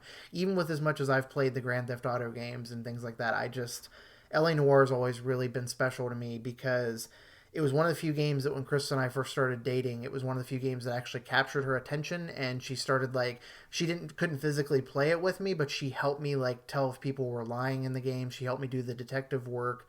And so when we got this re-release, we were like, we're really going to do it right this time. We've been trying to get like a perfect score on every case we've played, and we've tried to like fully explore the world as much as we can. And it's still just a hell of a game. I mean, it's clunky because it's old at this point, but they did a really good job with the remaster. I'd be very curious to go in and see the VR stuff that they added to this game because I've heard it's just absolutely Yeah. terrible. But I'd be curious to see. I think it just, if anything, since I have the PSVR, just for like a novelty, it might be cool to like put it on and look around in that world in first person for a minute and then be like, okay, I'm done. You know. Yeah. So, but yeah, that was my third game on my list. Must play for anybody who likes Rockstar games, especially because I know it's kind of like, I wouldn't call it overlooked, but it gets overshadowed by Red Dead and Grand Theft Auto a lot, and I think it's a damn shame because it's a fantastic game. Yeah. Whenever people talk about Rockstar games, they really don't bring that game up much. Yeah. But I've always kind of heard the same thing, right? That it is a really great Mm-hmm. game. And there's been a couple times where it came out on the Mm-hmm. Switch, I think near the end of last year. And there were so many times where I've just been like, should I get it? I just Rockstar games haven't. are And I'm weird. I don't super, think super that I personally would ever buy one on the Switch. I know you're kind of at the point where you're just buying everything on the Switch. God, I love the Nintendo Yeah, Switch. That's basically everything else on my list till the end. It's just going to be games I played on the yeah, and no, it's awesome. Switch. Like it's kind of reinvigorated. I mean, it's not like you haven't loved games forever, but it's kind of reinvigorated your love for gaming over the last couple years that it's been out. Because like you just get so excited now to get things for the Switch to play. Yeah, And yeah, I would look into it first. I have no idea what that game is supposed to run like on the Switch, but I would hate for your first experience with it to be a poor port of that game. So if it comes down to yeah, it, if you're going to actually be interested in playing it, just get it for PS4 or Xbox One because it runs very well considering how old of a game it is. yeah. But anyway. All right. So the next thing on my list, honestly, I think you're going to have more to say about it than what I am. Mm-hmm. The next thing on my list is Dead Cells. Oh, yeah. Uh, Dead Cells, I keep. It is a game that I should like way more than what I Yeah. do. It is maybe one of the first like big digital games that I downloaded for my Switch, so I kind of just keep coming back to it constantly. If I'm playing my Switch on handheld and I have a game in it and I don't want to take the game out to like Switch games, so I played Dead Cells a lot throughout this year, Mm-hmm. and there's so many things I like about it, but then there are other things that I just maybe don't love about it. Mm-hmm. I will say with the most recent update, I thought that they've done a lot better job maybe balancing everything. Because I think maybe one of my main complaints with it is that it was not necessarily that it was too hard, just that you couldn't necessarily set it down and like play it. Like you really needed to be playing it Oh, yeah, constantly for sure. to figure out like Yeah. the attack patterns of the enemies and things like Mm-hmm. that. So I really wanted it to be a game that I could just kind of pick up and just do a run every once in a Mm-hmm. while. And I now think with the most recent update that it's more like that. Mm-hmm. But it is a game I played a lot this year and kept coming back to it. So So that's number 5 on my yeah, list. so it's funny because I can't remember my list from last year. I think I'll just look up my list and see where I placed it. I think it might have been my number 2 game last year. I think I put Yeah, no, I like I said, I know that you loved it. I put somewhere in the neighborhood of 30 to 40 hours into that game on Xbox One. Never beat it because it's a fucking ridiculously hard game. So if you can beat it, GG to you because it's Well, you should go back to it now. They made it. okay. They made the base game a lot Yeah, easier. it was really intimidating to me. Like I look at that game the same way I look at Dark Souls, except I actually want to play Dead Cells. I don't want to play Dark Souls games anymore because of how hard they are. But I really like roguelike games, and I think Dead Cells is probably my favorite one of those that I've ever played. I've played other games that I've liked similarly, like Spelunky, Rogue Legacy. Those 2 games I know Ben loves Spelunky, and not Super Meat Boy, but Binding of Isaac is another one of those type of games. Dead Cells is the first one of those that really stuck with me, and there was a point in time where I would come home from work every day and that's just what I did was I just banged my head against that game for hours trying to get as far into it as I could. And I think I got like farthest I ever made it in that game in all like the 40 hours that I played it was like to the clock tower.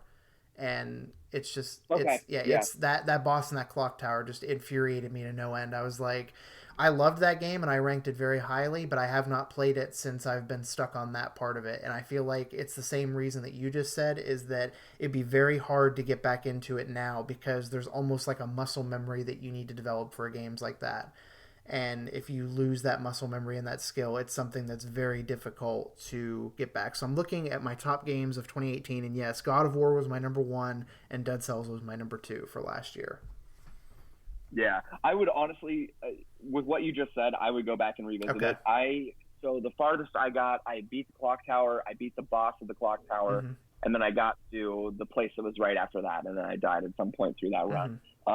But they definitely made it a lot easier. So you probably would have to do a couple runs before you get back to the point where you were at. But I would definitely say pick that up, try it again. Because I think you'll be able to get farther than what you did because of the rebalancing that they did. They wanted people to play the new DLC, so they made the base game a little bit easier so that way people could maybe not, again, like we've talked about the muscle memory and just like the attack patterns and things like that.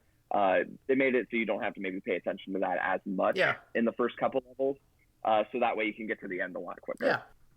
Yep. Okay. So the next one I want to talk about is Undertale. Okay, yeah, that's a good one. Yeah, so Undertale, I had a lot of fun with that because that was I played that a lot in a coffee shop. A lot of my time with that game was during snow days. So I had a couple days where I didn't go into work, and my wife was doing schoolwork for her college program. Mm-hmm. So we would just end up in the coffee shop for hours, and I would just sit there and I just kept playing Undertale. And I'm a huge RPG fan. Love turn-based games like back in the day, Mm-hmm. like those original JRPGs. And just the way that they took this game and they kind of incorporated that into it, Mm-hmm. incorporated kind of new mechanics. And the story was just amazing, and the music was amazing. So yeah, Undertale. Overall, I have nothing bad to say about it. The last boss fight was a little annoying, but the context of it and the story was, I thought, really really smart, and just overall, I love the ending of that game So too. I was gonna say I literally haven't finished the game because of that annoying final boss fight. Because of that boss. Oh man, no, that boss fight's a I tried nightmare. it about 10 times and then I was like, okay, well, I'm close enough to the end of the game. I think I've seen everything I need to see here. I'm not head over heels in love with that game with the way a lot of people are, but I definitely do appreciate the way it subverts your expectations of like what a modern like turn-based game can be, and it plays with a lot of like the tropes that have been established by like Final Fantasy games, other similar turn-based RPGs. It has a really funny sense of humor, like really sarcastic sense of humor. And the fucking soundtrack, like Oh, so Megalovania good. from the soundtrack. Holy shit, that's a banger. Uh, Toby Fox absolutely knocked it out of the park with the soundtrack for Undertale. Back when I was still buying vinyl, that was one of the first like vinyl records I ever bought. Um, but yeah, it yeah. it cracks me up with that game though too. That it has such a Mm-hmm. following, because I mean I got done with that game and I did really like it, but I didn't like have a moment where I was like, I need to obsess over this game. And then once I beat the game, I always, every time I beat a game, kind of Google to see if there were things that I Mm-hmm. missed, or like other like big Yeah. moments, or kind of just reception of the game. And just to kind of see the love for that game on the internet, it was just a little surprising Mm-hmm. to me. Yeah, no, it is crazy. It's kind of blown up. Like it's Yeah, stupid and it's a little bit like corny to say this, but it's kind of like a hot topic game. Like I couldn't tell you if there's yeah, actually shirts and like merchandise sold at Hot Topic for it, but it feels like a game for like that like you could merchandise, and like I think that's why people have. It's also like it's a difficult game, and I feel like it's in some ways it's very specific, but then in other ways I feel like people are able to latch on to it. Like Ben and I were talking yesterday a little bit about certain games that appeal to people, like Untitled Goose Game that came out this year. I feel like yeah, that game has turned a lot of people into gamers, or at least people that aren't gamers have played it that aren't necessarily labeled themselves as gamers like the rest of the year or the rest of the time. And I feel yeah, like Undertale somewhat falls into that category, not as much as other games, but I think it is pretty accessible for a wider audience than some games are. yeah. But okay, so my next game on my list, I keep kicking myself in the ass that it's taken me 2 playthroughs of this game to almost finish it. I think me and Christa are like somewhere like 3 to 5 hours away from finishing this game, and then life happened and other games happened. We still haven't finished it. The first time I played this game when I was younger, I did not like it because it was not like the other games in the series, and I couldn't get over the fact that it wasn't a horror game. But Bioshock Infinite on my list.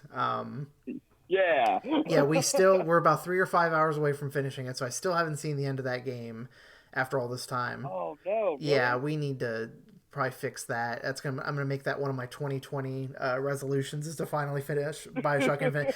My relationship with that game is super complicated. There's absolutely nothing wrong with it. It's just in at the time I wanted, because I like Bioshock 2 a lot more than most people like Bioshock 2, and I fucking love Bioshock Right. 1. It's in my top 10 games of all time. And the fact that they made a game that wasn't a horror game really threw me for a loop. And Yeah. so coming back to it now as an adult, and like I can appreciate it in a whole different way than the first time I played it. And we really truly like it's another game like LA Noire where Krista sat and watched me play the majority of it. So that's like the other challenge of it is there's rarely a time when both of us are like willing to sit still and like play a game, and like she doesn't want me to play it without her, so that's the big reason why I haven't returned to LA Noire or Bioshock Infinite too. Yeah. So it's hard to coordinate our schedules sometimes, but anyway, I'm 2020 resolution top of my list. I need to finish Bioshock Infinite because Oh I'm so man. close. Can can I talk about Oh Bioshock yeah. Infinite for a Mm-hmm. minute?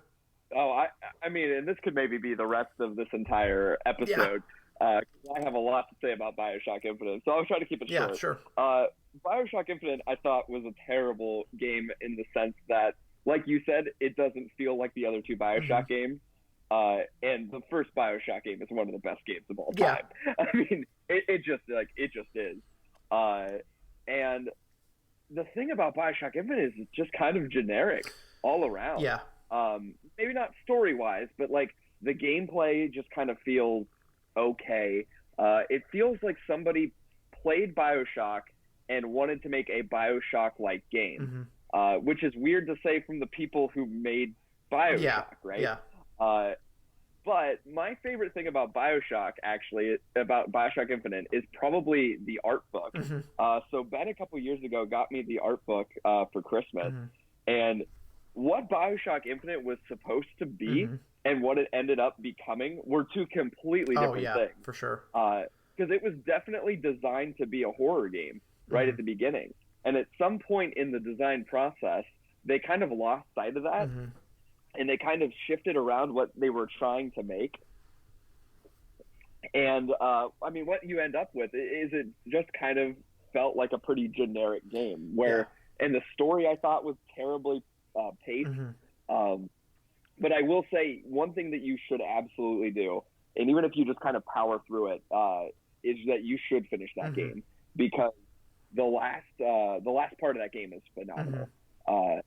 And the way that they tie it back into the rest of the series is just really, really neat, and it's really thought-provoking. The best thing about Bioshock Infinite is the end of that game. Yeah, that's what I've heard. So that's what that's going to be a top priority, because I think that the new releases, for me at least, are going to slow down here for a while, because I know that Pokemon and Star Wars were the last two games I'm going to buy this year. I'm thinking about buying the Katamari Guys game, but I'm kind of waiting to see what kind of game it's going to be exactly before I get too excited about it. But yeah, those are definitely the last two big games I'm going to be buying for a while, because I really truly don't think there's anything coming out for at least a few months for me that I'm going to be buying. So I'll have some time to finish Bioshock Infinite before the winter is over. But no, I definitely need to finish it. I actually bought that art book earlier this year too, because I noticed it was out of print, and so I think I paid like $30 for like a used hardcover version of the book, because there's a paperback version out of it too, which is weird. I didn't know that either. It's like, I think the paperback version was more expensive than the hardcover version for some reason. Wow. The hardcover book's like $56. Yeah, no, it's that's huge. So I got a deal on it, and I was like, because Aaron was like talking it up to me like forever, like how good the book was, and like that was like the height of us being interested in it again. And yeah, I've tried not to flip through it because I don't want any spoilers, so I haven't gotten to see what that game was supposed to be yet. So I'm very curious to go back and look at that art book for sure. But anyway, what are you? Yeah, I mean, I was literally gonna say that whenever you get done with that game, let me know, because I want to get you the art book for it, because it is just phenomenal. Like I said, what that game was supposed to be and what it became are two completely different things. Absolutely, for sure. And it's just, I mean, literally half of that book is things that didn't make it in the game. And you're looking through that half of the book and you're like, this would have been so cool. This would have been such a great game. And then you get to the end and you're like, why did we get what we got? I can't believe this art book's out of print, though. Yeah. That's crazy. No, I knew I had to snatch it up, because you were telling me it's like the best art book you've ever seen, and I was like, okay. And it is. It's hands down the best art book I've ever got. I mean, it's really great. I will say, now you've led me to Amazon, and I'm looking. Did you know that the art book for The Last of Us is also out of print? Oh, really? Yeah, which is a shame. I saw that book a couple of months ago for $20. And the cheapest you can get it for now is $61. I have a very complicated relationship with art books. I really like Dark Horse is the publisher that does the majority of art books, and they do a good job with them, but I don't like gigantic books. I can't stand them, like especially gigantic hardcover books, because to me, I don't read that much anymore, but I would flip through an art book, no problem. But if I'm going to sit there and look at an art book, I don't want to have to like be like, okay, Luna, well, you can't lay on my lap, and Krista, you can't sit on the couch beside me because I've got this giant like human-sized book on my lap right now.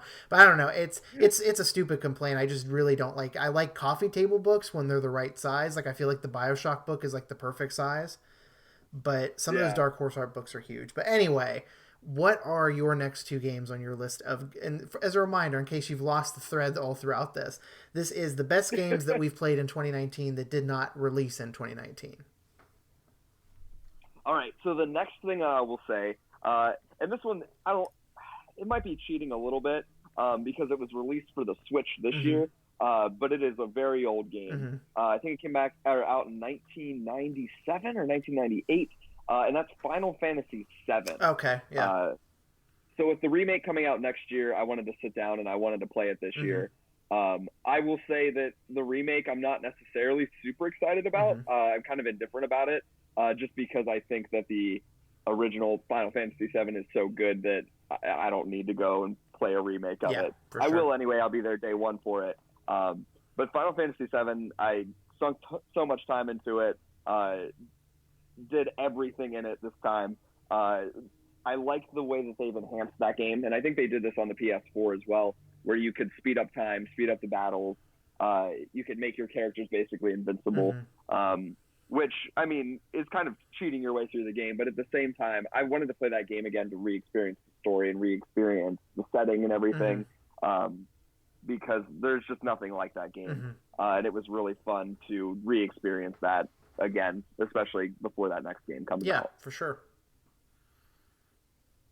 I will be curious to see the remake, how it is, and I don't know, kind of how people take to it, because one, it looks completely different. I know that they've set it up so that way you can play it turn-based if you want, but the thing with that game, what makes Final Fantasy so great is the entire story throughout the entire thing. I mean, the gameplay is whatever. It's kind of generic Final Fantasy type gameplay, but with the new game coming out, I think it's only set in Midgar, at least from what they've talked about so far. And Midgar in Final Fantasy VII is maybe only about 20% of that game. So I'm going to be really curious to see what they do with it, in the sense that I think it's supposed to be around 60 hours. Whenever you're playing Final Fantasy VII, it's about maybe 10, 15 hours of that game. So I'm curious to see how they're going to stretch it out, curious in a good way and in a bad way. I don't know if they're going to be able to do it well or make it entertaining for that long, or if it's just going to be like, here you're going to a new location that wasn't in the game and you just get done with it and you're like, well, that was pointless. Like, there was no reason for me to do that. So I'll be curious to see how that translates. But yeah, Final Fantasy VII is probably my second favorite Final Fantasy game of all time, and definitely worth a playthrough if you have the time. Definitely if you have the time, right? Because I think I played even the remake with the or not the remake, but even the re-release with the, I think, ×4 speed. It still took me about 30-40 hours to beat. But yeah, so that would be my number 7. Okay, cool. You got anything to say about that before I move on to my number 8? Not particularly. You're a way bigger Final Fantasy fan than I've ever been. I think my favorite ones that I've ever played, I like 10 a lot. Yeah, and 10's really good. I think I also liked, well, I guess 10 might be the one I really liked. I don't know. Yeah, I don't know. I haven't put a substantial amount of time into any of the other ones, except for I played a little bit of 15. Is that the newest one that was on PS4? That's the newest one.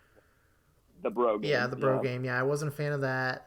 Played a little bit of Final Fantasy X-2. Wasn't into that one. Final Fantasy VII, never finished it, but played it and liked it.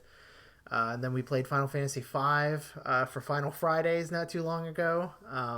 So if you're interested, if you're interested in watching us play a game and not finish it, you can go back and check out that old series.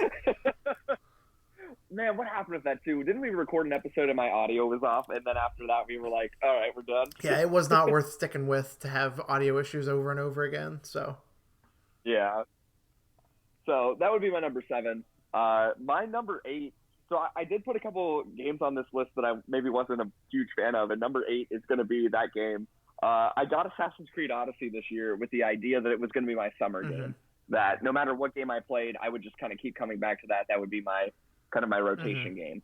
I put maybe 20-something hours into that game, and I just couldn't anymore. It just was the same thing over and over and over again. And it just got to the point where I was like, I don't care about this anymore. Like, it doesn't feel like I'm making progress. This game, like, the map is so massive, and it's so cool to see all these locations. But then after a while, even whenever you got to the locations, it was just the same thing. Take over the base, see if anybody has some side quest. The side quest is just going to lead you into a base. and then that was just kind of it. Mm-hmm. So I was so excited for that game. I got it really cheap. I looked into the DLC. I got real excited for the DLC, bought it and downloaded it all. Didn't end up playing any of it. I still need to go back and play the Atlantis stuff. I've heard that the Atlantis stuff is pretty good. That's what I've heard too. That was the reason I got it in the first place, was to play that Atlantis stuff. But yeah, that game was just so monotonous, and the way that they, it was so smart in one way, the way that they kept all the enemies around your same level. But at the same time, it got to the point where it was just, no matter what you did in that game, it was always a challenge, which is fine. I totally get that. But there was parts of that game that were challenging that shouldn't have been challenging. And not even at a difficulty standpoint. It was just like you would do missions, and then all of a sudden people would be hunting you, and you'd try to continue doing missions, and then while you were doing a mission, somebody else would come and start hunting you. And it just got to the point where I was like, I don't need to play this anymore. I'm 100% with you on that one. Yeah. I think it's the worst Assassin's Creed. I think that the scope of it is phenomenal, and I mean it's incredible, the idea behind that game and just how massive that game is. But yeah, I got to the point where I was like, I don't need to play this anymore. No, I'm 100% with you. The same thing happened with me. I didn't even put as much time into it as you did either, and I was just like, well, I'm tapping out. I'm done. Too much. Yeah. Okay, so the next game on my list, probably the biggest surprise of 2019, a game that I'm not sure what year it actually came out, whether it was like a 2017 or 2018 game, I truly don't remember, but a game that Alex and I streamed like 3 or 4 times on the channel, and we played the entirety of it. A Way Out is probably my biggest surprise of 2019. By the time he and I got to the end of that, we were just so pleasantly surprised by how much we enjoyed it. It was very short, and I could see how if you were playing it by yourself especially and expecting a lot out of it, but we played it when we had EA Access, so technically we didn't pay anything for it besides the EA Access subscription fee. But truly one of the most pleasant surprises of a game I've played in a long time. We had so much fun playing it. It made for some really good streaming content, and yeah, just a really, really cool game all around. I hope that the guy that made it will make another game in the near future, because I'd like to play anything else that he makes. So he made a game called Brothers, right? Yeah, I was not into Brothers. That was like a free game on Plus or Xbox at some point, and it's not even comparable. It's not even the same type of game, but I was definitely not into it. It's like it's like a cooperative type game, but it was like more cartoony, less realistic, and like, yeah, I don't know. I wasn't as hot on it for sure as I was on A Way Out. Yeah. But yeah, that's pretty much all I have to say about that. Because yeah, you guys can go back and check it out. We archive all of our live streams on Adjective Gaming, so check out the YouTube channel if you want to see the archives of those streams. So my 9 and 10 is actually 4 different games, but they're sequels. So my number 9 was Bayonetta 1 and 2. So with that game, I loved Nier Automata, maybe one of my favorite games of all time. It's probably at the top of that list for me. And then they had just announced Astral Chain, which came out in August. And I was watching all the announcement stuff for Astral Chain. It made me want to play Nier again. I've played through Nier, I think, about 5 different times, so I was like, I guess I really don't need to play Nier again. So I wanted to look at some other games that they made, and I saw that there was a collection for Bayonetta 1 and 2 on the Switch. So I played both of those games this year. One you could definitely tell was an older game. You could tell that it was definitely a PlayStation 3, Xbox 360 game. Not in a bad way, just that there were some things about it that were a little old. There was a lot of moments where I was like, okay, I get it. Let's wrap this up. And then you were still doing the same thing for the next, 10 minutes. But the action in that game is really fun, kind of like the Devil May Cry style. The locations of that game were really cool to see. And then, yeah, that's about all I got for that game. Did you play either one of those? I played a little bit of the first Bayonetta and liked it, but didn't love it, so I didn't go back to the second one. But it was pretty fun. Yeah. Yeah, and then my number 10 is Jackbox 2 and 3. So I've never owned a Jackbox game until this year, but I've played a bunch of Jackbox 2 and 3 this year.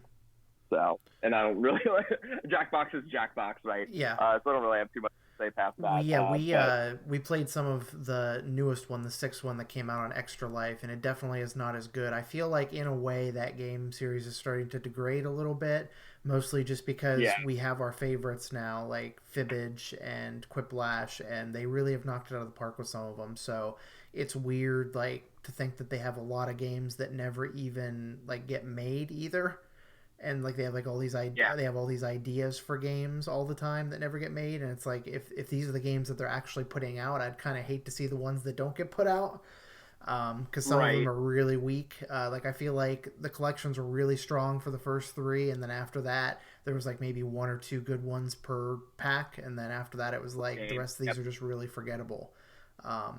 Yeah. So yeah, Are they it's cool putting though. out a Jackbox every year now? Hmm? Are they putting out a Jackbox every I year now? believe so, maybe even more often than that, because I feel like five. Did five also come out this year, or was that a 2018 game? Look, Jackbox 5.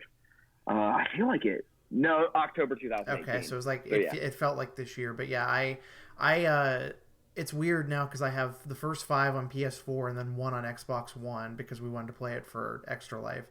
But yeah, I was really into collecting them all, and now I'm at the point where I'm going to kind of just wait and see what games are going to be in the collections. I guess I want to support them because I do love playing them, but when people come over now, they ask specifically to play like Quiplash and Fibbage and the games that we've been playing. Like they're not really into playing the new They ones. don't want to play the new Yeah, ones? Yeah. so it's kind of a weird spot to I be kind in, of but. would too. Mhm.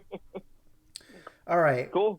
So the next game on my list, I've talked about it a lot. It was in my top 30 games of all time, but a game. So now we're getting into the last four games of my list are games that I've been playing every year. One of these specifically, I've been playing every year for a very long time. Other ones I've been playing every year for like 3 to 5 years. But Rocket League is a game that I come back to multiple times throughout the year, sometimes solo, sometimes with Ben. But truly one of the best sports games ever made, infinitely replayable. I can't say too much more about it beyond that I haven't already said. But yeah, truly one of my favorite games of all time. Yeah. No, I know you and Ben play that game Yep, it's constantly. a good one. Yeah, and I like. I mean, the thing that was great about that game is that I'm not necessarily like, not that it's a sports Mm-hmm. game, but I'm not necessarily into like online multiplayer Mm-hmm. games. It's just not typically the games that draw me. Mm-hmm. But I still remember whenever that game came out and you guys started playing it, and I jumped in with Mm-hmm. you. I mean, you just kept playing it just Mm-hmm. constantly. And it is just such a good game, and it's so like user friendly Mm-hmm. and so like easy for somebody who doesn't play those games to Yep. just pick up and maybe not get good at it, but be able to like play and keep up with everybody Mm-hmm. else. For sure. Yep. Yeah. All right. So the next thing on my list is again a twofer: Final Fantasy X and Final Fantasy 12. Okay. We don't have to talk about those too much. Final Fantasy X. I'm like you, maybe one of the best Final Fantasies. I think probably for me it's like the third one on my list. Mm-hmm. I remember with Final Fantasy X, my only experience really playing that game besides this year was I got it I rented it at Movie Gallery. Mm-hmm. I got through it and I realized that I loved it, but I also realized that there was going to be no way that I was going to be able to beat it before I could take it back to Movie Gallery. Mm-hmm. So what I did instead, I went to the store and instead of buying Final Fantasy X, I bought a Game Shark instead. So that way I could make my characters invincible. So that way I could just run through that entire game before I had to return it to Movie Gallery. Amazing. And I'm really curious about playing that entire game over again. Yeah. I remember loving that story, but I've never, like I said, I've never actually necessarily played through the entire game because I just had cheats on the entire Yeah. time. No, that'll be interesting to see for sure. Yeah, so I've been coming back to that throughout this year. And again, it's another one where I got it on the Switch, and the portability of it kind of just makes it awesome. I can just kind of play it anywhere, and it's been really fun so far. Mm-hmm. And Final Fantasy 12 is Final Fantasy 12. You either like it or you don't. It's maybe not one of the most loved in the series, but I've played that on the PS4 throughout this year. Mm-hmm. It's a fine game. Yeah. And then my number 12 is they released a collection this year on Switch, the Secret or the Mana collection. Mm-hmm. And the first game in that collection was a Game Boy game. A Game Boy, I don't even think it was Game Boy Color. I think it was just a regular for the original Game Boy. that was called Final Fantasy Adventures. And I mean, mainly I picked it up and played it because of the name Final Fantasy Adventures. It's nothing like Final Fantasy games, but it was a lot of fun to play that game. It's kind of like Zelda in a way. You're kind of doing some dungeony type stuff, but that was a lot of fun, and I put a decent amount of time into that. Yeah. Then I started to play the other mana games, and I was like, "Nah, I'm all right. I don't need to do this." That's funny. Yeah. All right. My The next. second one's supposed to be like the best. Yeah. But you'll get back to it at some point, I'm sure. probably not. That's funny. All right. Next game on my list is one that's near and dear to your heart just as much as it is mine. Rock Band 4. Oh yeah. Late last year, I had all the instruments. I just didn't have Rock Band 4 anymore, and so I went to the Exchange, which is the local store that like sells like used like records, movies, games, all that kind of stuff. And they had a copy of Rock Band 4 for $11, I think is what it was. And I was like really wanting to play Rock Band again, especially with you online and stuff at the time. And so I was like, $11 is a pretty low entry fee. So there's a big long story about how I lost all my DLC songs for Rock Band back in the day. I lost access to my original gamer tag. I'm sure I've told that story at some point on my channel. But anyway. 123 Baloney Street. 123 Baloney Street. But yeah, Rock Band 4 is a game that I play constantly throughout the year. I don't buy DLC as much as I used to, but I buy usually at least a couple new songs every couple months. They haven't been putting out too many good ones lately, so I haven't had to buy any new songs. But yeah, I'm going to be playing Rock Band as long as they keep it up and running. I'm going to probably be playing it the rest of my life. I had a moment the other day where I was like, man, I should really get rid of my Xbox. I don't really play it. And then I was like, no, I can't get rid of my Xbox because if I get rid of my Xbox, I can't play Rock Band. Yep, so literally that's the main reason, yep. So, yeah, Rock Band 4, Rock Band in general as a series is just incredible. Yeah. I think that there's some things that they should have done with Rock Band 4 that they didn't do, and I think that because they didn't, that it maybe isn't going to continue being a series maybe in the future. So actually... which is a little sad. Yeah, actually, an exclusive that I have for this podcast, this video podcast. So if you're listening to this, this will be the first time that I've actually talked about this, but I figured you'd be the perfect person to talk about this with. So I was having a really hard time deciding what I wanted to do for the anniversary stream for this channel. And it's coming up this week, actually. It'll be Thursday, the 12th. So I'm not sure if this video will get posted before that stream or not, because we're releasing 2 other videos this week. So chances are you'll be listening to this after my anniversary stream has already happened on December 12th. But I think I decided what I'm going to do is I'm going to just play Rock Band and talk about my memories of this channel for the last year. And I feel that that's a pretty appropriate response because Rock Band was my favorite game of all time on my list, and we just talked about it a bunch on Extra Life. So I was just like trying to think what would be the perfect game to stream for like an hour or so and just talk about what's happened with the channel in the last year. So I figured it'd be easier to coordinate with the audio this time because I could put the headset on and calibrate it to my headset and just play songs on guitar by myself. And of course, you guys could come in the chat and watch and chat with me and hang with me if you want. But like I said, by the time this video podcast gets released, the stream will already probably be over. So hopefully you guys watched it because I am really excited to do it and talk about the channel because I can't believe it's been going for a year already. But anyway, that's I have 2 more games on my list after that. So why don't you give me your next 2 here? Well, I will say I'm looking at the Rock Band DLC that's come out this year, and you are not kidding. There's some misses on here. Oh man, it's there's been some exciting stuff to come out. Like they've been doing a lot of re-releases, like stuff that they lost licenses to, and now they're re-releasing it again. Yeah. So it's been exciting to get like a Data Remembers catalog of Rock Band songs back, and some certain artists like that. But yeah, overall, it's been pretty disinteresting year. Yeah, what did they release those on originally? Because I remember I got all the Data Remember songs. Might have been Rock Band Network. Rock Band Network? Yeah, that might have been it. Yeah, okay, I can't remember what it was called. Mm-hmm. Which, I mean, that was such a cool thing for them to have, but that was kind of annoying that they started re-releasing those, and then if you already bought them, you couldn't keep them. Yeah, because Rock Band Network crashed and burned pretty hard, and you just lost all that stuff, and that was just like, oh, what are you guys doing? Yeah. But anyway, yeah, it's... But yeah, no, looking through this, there's some good stuff, I guess, but overall, there's some... weird stuff it's on here too. relieving in a weird way because I know that I don't have to buy Rock Band songs as much as I used to, but it's disappointing Yeah. as a longtime Rock Band fan to see them resorting to re-releases of songs that I either already have or don't want anymore, or new releases of like pop songs that I definitely don't want to play on guitar. Right. So, No, absolutely. That's a lot of what I'm seeing here is like popish type mhm. stuff, uh, which is a little, like I said, a little sad to see. But I also get it from their standpoint. It's expensive to license music, and I don't. They haven't. When was Rock Band 4 even released? Yeah, 2015. That's insane. yeah, it's Yeah, crazy. I'm looking it up. Yeah, so without like a major release, I'm sure that it's kind of hard for them to continue like paying all of the rights for the Oh music. yeah, for sure.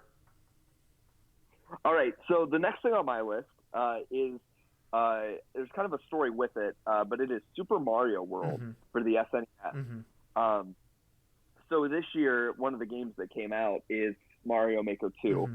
uh, and I have never really been a big Mario like fan. I take that back. I've enjoyed Mario games, but I've never necessarily played a lot of the 2D Mm-hmm. Mario games. I've always played like the first couple or the first couple like levels and then kind of stopped after that. But Mario Maker got me so into Mario and the design of Mario levels. One of my top games this year is Mario Maker Mm-hmm. too. But I wanted to go back and play Super Mario World because I had never owned an SNES and I never really put a lot of time into that game in general. It was just what I did at other people's houses. Mm-hmm. So I went through and I beat the entire game for Mario World. And that game is just a blast from beginning to end. The design of the levels is phenomenal. The I don't know, just everything about that game was just a lot of Oh fun. yeah, for Um, sure. and the mechanics in the game was just really neat. So Yeah, I had a lot of fun in that Super game. Mario Brothers 3 and Super Mario World and Super Mario 64 are my three favorite Mario games of all time. Yeah. So and I put a lot of time into 1 and 3 because I had those on the NES Mm-hmm. back in the day. But when I started playing through Mario Maker and realized that I never really played Super Mario World, Yeah, yeah. and I really, really wanted to just try it. And I started playing it, and then after a while, I was like, well, I just got to beat this now. Mm-hmm. Sure. Yeah. So I had a lot of fun with that this year. Cool. And then my number 14 is the Resident Evil Revelations 2, Mm-hmm. which I know you and I are both big Resident Evil Yeah. fans. Uh, Revelations is like one of the kind of offshoots that they made, not necessarily like a main series game. But again, came out on the Switch and was like, it would be fun to have a portable Resident Evil game. Mm-hmm. And started playing it, and it was fine. I didn't necessarily love it. There were parts of the game where I was like, this could have been done a lot better, or near the end, I was really starting to get bored, and I was like, all right, let's just wrap this up. But some of the boss fights in that game were pretty clever. I really liked the ending. Mm-hmm. It really just stood out to me. The last like maybe 10 minutes of that game were just a blast to play, Mm-hmm. and the cutscenes were really good. So yeah, my number 14 would be Resident Evil Revelations 2. Okay. My last two games are no surprise to anybody that's talked to me in the last like 5 years. These are two of the games or at least multiplayer online games that I've come back to more than any other online games. Like some people every year have Call of Duty, some people have like Destiny, some people have, whatever. But for me, I'm going to kind of just lump my last two in together here because we've been recording for an hour and 40 minutes. So I'm going to try to not drag this out as much as I possibly can here Oh towards the no end. way! Drag it out more. I love Um, this. but the two games that I play, I don't play them like consistently every day or every week or every month. I kind of come in and out with them. But my favorite two online shooters that I've played in the last couple years are Tom Clancy's Rainbow Six Siege and Overwatch. I come back to those two games more than anything else, and that's where the ongoing like games as a service or like ongoing game thing comes into play, because it's like, sure, you could argue that they're 2019 games because they're active in 2019. There was new content released for them in 2019, but they didn't originally release in 2019. Siege especially is a crazy example of how it wasn't popular when it came out in like 2015, but it's just been amazing to see that game grow. Especially, not that Overwatch isn't equally amazing in different ways, but Siege, like the esports community, especially that's been built around that, and Overwatch too, like the Overwatch League. Um, yeah, I don't know. I could rant about these games for another hour of recording time, but I feel like they've both done a really good job, especially Siege, of reinventing what an online multiplayer shooter can be.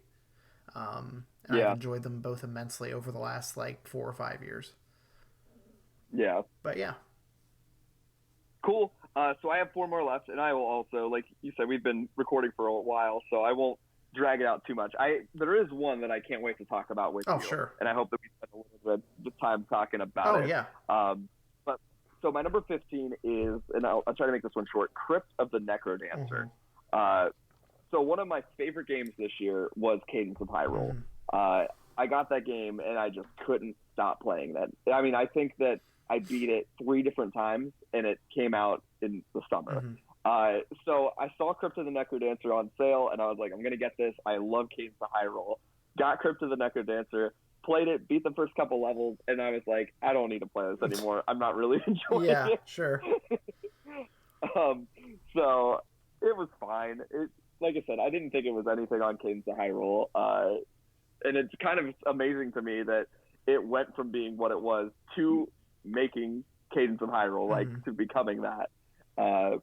But yeah, so that's my number 15. Anything you want to say about that before I move on? I have Cadence of Hyrule. I just haven't been able to play much of it. I'm just extraordinarily bad at Cadence of Hyrule and Crypt of the Necrodancer, so that is like kind of like a barrier to entry for those for me. I will say I've played more of Crypt of the Necrodancer, so I like Crypt of the Necrodancer better. I've made more progress in Crypt of the Necrodancer, strangely, than I have in Cadence of Hyrule. But I love the soundtrack of both games too. But yeah, I've just kind of bounced off of them both in different ways. See, I think my problem was is that I played them backwards. I played Cadence of Hyrule before I played Crypt of the Necrodancer. So going from one to the other, I mean, Crypt of the Necrodancer is a lot more bare bone than what Cadence of Hyrule is. And I by the end of Cadence, I was pretty good at it. So I was hoping that I was going to be able to jump into Crypt of the Necrodancer and be fine. And was not really the case. Like I said, I kind of bounced off of it pretty hard. Yeah. Number 16 is another thing that got re-released this year for the Switch, Dragon Quest 1, 2, and 3. Always really interested in those games. Always been a really big RPG fan. Love Final Fantasy. So whenever I saw those games were coming out, I was like, I got to play these. Actually, this spring, whenever I was going to the gym a lot, one of the things that I was doing while I was at the gym was I was every time I get on the treadmill, I'd pull up this YouTube video talking about like the history of RPGs. And one of the things that they talked about a lot was Dragon Quest. So it was really fun, like getting into Dragon Quest and seeing how it's influenced really almost every RPG that's come out since. So it was really cool playing those and experiencing that. My last two are actually games that I have not had for more than a week. So there was a sale for Black Friday on the Nintendo Switch, so I decided I was going to pick up a couple games. One of them was Captain Toad Treasure Tracker, which is a lot of fun. I really liked it. It was kind of crazy last night. You played it, right? Oh, yeah. Yep. So I beat the first 18 levels, and I was like, okay, there's going to be more after this. And after I beat the first 18 levels, then the credits rolled. And I was like, you got to be kidding me. This can't be it. Like, I beat those 18 levels within maybe like an hour and a half. But luckily after it did that, it came up and it said episode 2. And I was like, all right, perfect. Yeah, no, it's really deceiving in that way. Yeah, like I said, it was a little wild whenever that happened. I was like, you got to be kidding me. This doesn't make any sense. But that's been a lot of fun. So I've put some time into that this week. Anything you want to say about that one? I never finished it. It never really stuck with me. But I enjoyed the time that I was able to put in with it. Yeah, I think some of the level design with it is really clever. And it's one of the games where like every level is only a couple minutes to play and beat. So it is really easy to like jump back in and try to get all of the like collectibles or stuff within the level. All right, and my last game, and one I'm hoping we talk about this a little bit because I'm a little indifferent about it where I'm at right now with it. You did bring it up earlier in the stream. My number 18, the game that I am currently playing right now that again I picked up last week and I'm currently really enjoying it is Dark Souls. So I am kind of like you, right? I've played some of those games, and I just got to the point where I was like, I'm done with this. I played a lot of Bloodborne, and I just like kind of tired of Bloodborne after a while. But it was on sale, and I was like, well, I'll pick it up, and if I have it on my Switch, I won't be able to get rid of it. You know what I mean? Like I'll always technically have it. It won't be like where I get a disc or a cartridge and I trade it in. Because I will say one thing about Bloodborne is that maybe I didn't like parts of Bloodborne, but I was always like, throughout my time since I've played Bloodborne, I constantly think about Bloodborne and think about the fact that I couldn't beat that game, but I really enjoyed aspects of that game. I loved the design of that game. I loved the just idea of that game. So I was like, I'm going to get Dark Souls because I won't be able to get rid of it. Yeah, sure. I beat the first level. I've been kind of in the same area for a while, just kind of grinding and collecting souls and kind of upgrading my character. And that game is brutal. That game is punishing. But I will say there are things that I really like about that game. I really like the level design. I love, the creature design of that game. And I think that the gameplay is terrible. It's so clunky. But there's just something about the idea of that game that I just really, really like. No, it's... So, in fact, it led me yesterday. I ended up seeking out a copy of Bloodborne, and I bought it for $9. I get back home, I put it on my shelf, and I go, I don't know why I just did that. Yeah. So Bloodborne actually was a PlayStation Plus game not too long ago, so every time games come out, I add them to my library just in case I ever feel like playing a game ever again. And I can pretty much safely say that that's going to be... I don't know why I even added it to my digital library, because I have no desire to play any of these games ever again for the rest of my life. I have pounded my head against Bloodborne. I tried the first Dark Souls at one point. The only thing I could say positive about this franchise, I think that Dark Souls 2 is probably the only one I've made any substantial progress in. I played a little bit of it on PC. I got it in like some bundle at some point, and I played a little bit of Dark Souls 2 and enjoyed what I played of it. But the older I get, I guess I'm getting the realization that I don't want to play games that are made for people who are gluttons for punishment. And I'm confident admitting, I'm almost 30 years old. I'm confident in admitting that I'm not very good at hard games anymore. And I don't get joy out of replaying games, even ones that I like. So why would I keep replaying a game that I don't like? And so that's where I'm at with it. Yeah. The thing about Dark Souls too is that like you just kind of get stuck in the same area for a really long time, and you have to like figure out where to go next because there's multiple paths, and a lot of times like some of these paths will take you to places that you are in no way, shape, or form ready to go on, like to fight the enemies that are there. And then you just die, and then you lose everything, and you're like, well, now I have to go back, grab all that stuff, and try to run away to get to a save point so I can keep all of this stuff. And it is just kind of wild to me that like like there are things that are really cool about it, but it is just such a punishing game. And I'm like you, right? I like to try to get through as many games as I can. And part of the way to do that is to not play on harder difficulties just because you can get through the game, you can finish it, and then you can play the next game. And with so much stuff coming out, with so much like backlog of stuff that you want to play, it's just typically easier to do that than to try to spend too much time with one game. But yeah, and I'm going to be really curious to see, how long I play Dark Souls and if I really come back to it that much. Yeah, with the new Star Wars game that just came out, I was very excited to start playing it. And like I said, I've put about 5 hours into it, and I think literally the only reason I'm enjoying it as much as I am is because I bumped it to story difficulty. And even then, I was telling Ben on our recording yesterday, I'm still like losing a lot of health. I'm still healing a lot. I'm still like, because there's literally bonfires or they're not bonfires, but they're like portals in Star Wars Jedi Fallen Order. It's literally a Dark Souls Star Wars game. But I think that it's the most genius thing ever that they added a story difficulty to it. And I've been tooting this horn for years. I don't know why every single game can't have a story difficulty or an easier difficulty. There's no fucking reason that Dark Souls can't be a game that anyone can play. It's increasingly, as I get older, so frustrating that people base the merit of a game around the difficulty of the game. And it's just not true. People play games differently and enjoy them in different ways. And Dark Souls to me is part of a very select group of games that I just personally, I don't care if I never play them ever again because I don't like playing them.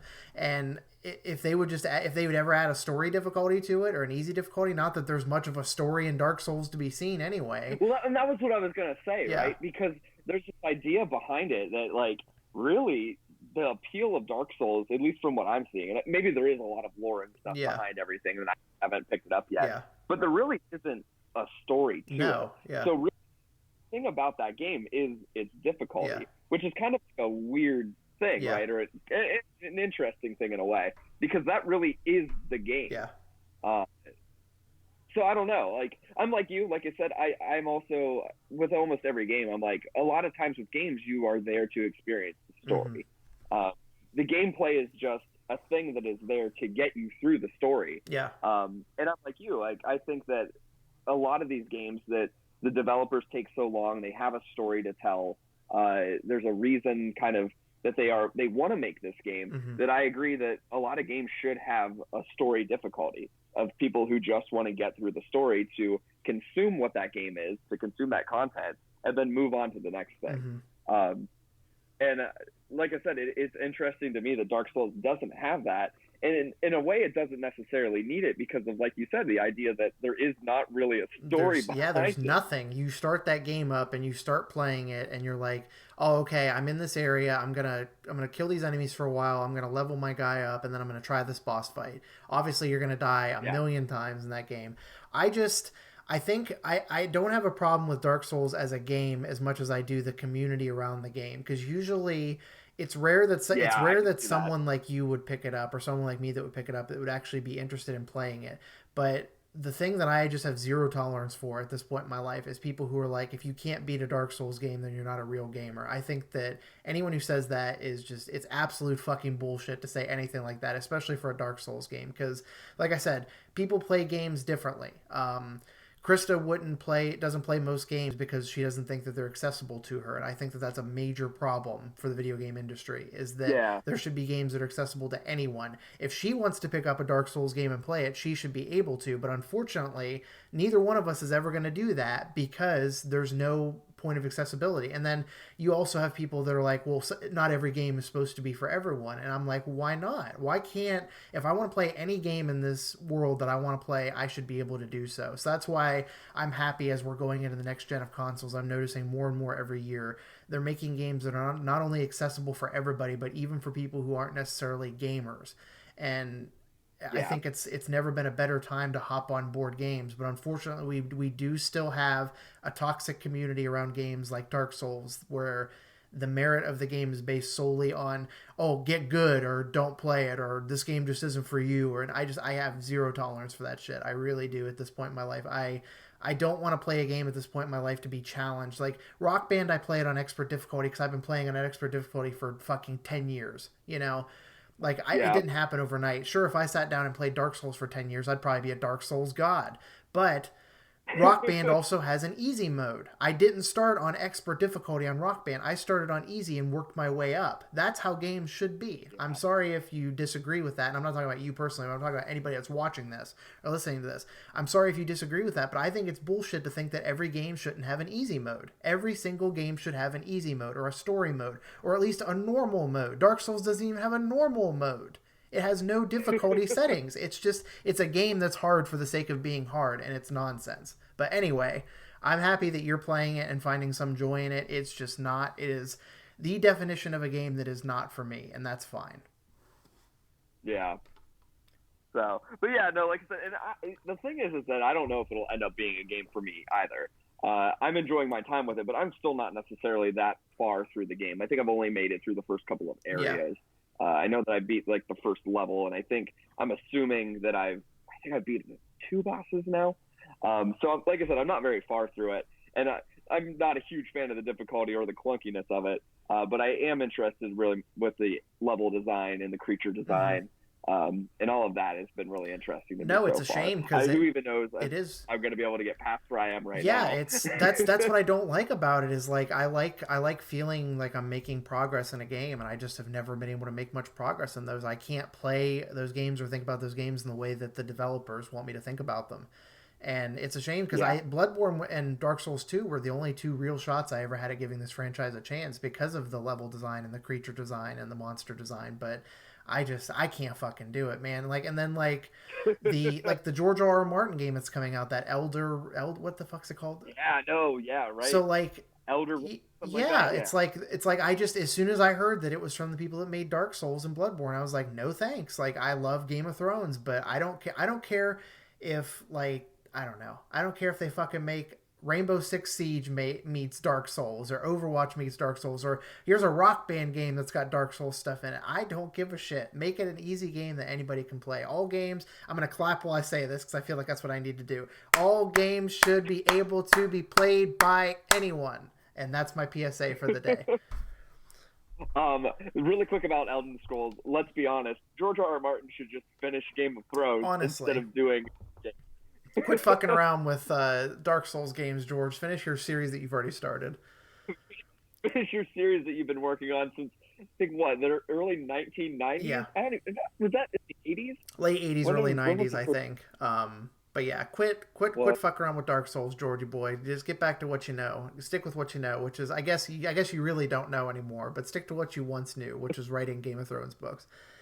All right. Well, we are at the hour and 55-minute mark, so that concludes my portion of the list. So now we have Aaron's top 2019 list. That I'm not going to rush you through these, but my voice is not going to. Yeah, no, I'm not going to. My voice is not going to stick around much longer. 2 hours is about my limit, which is why that's about how long we make our streams on Friday nights usually.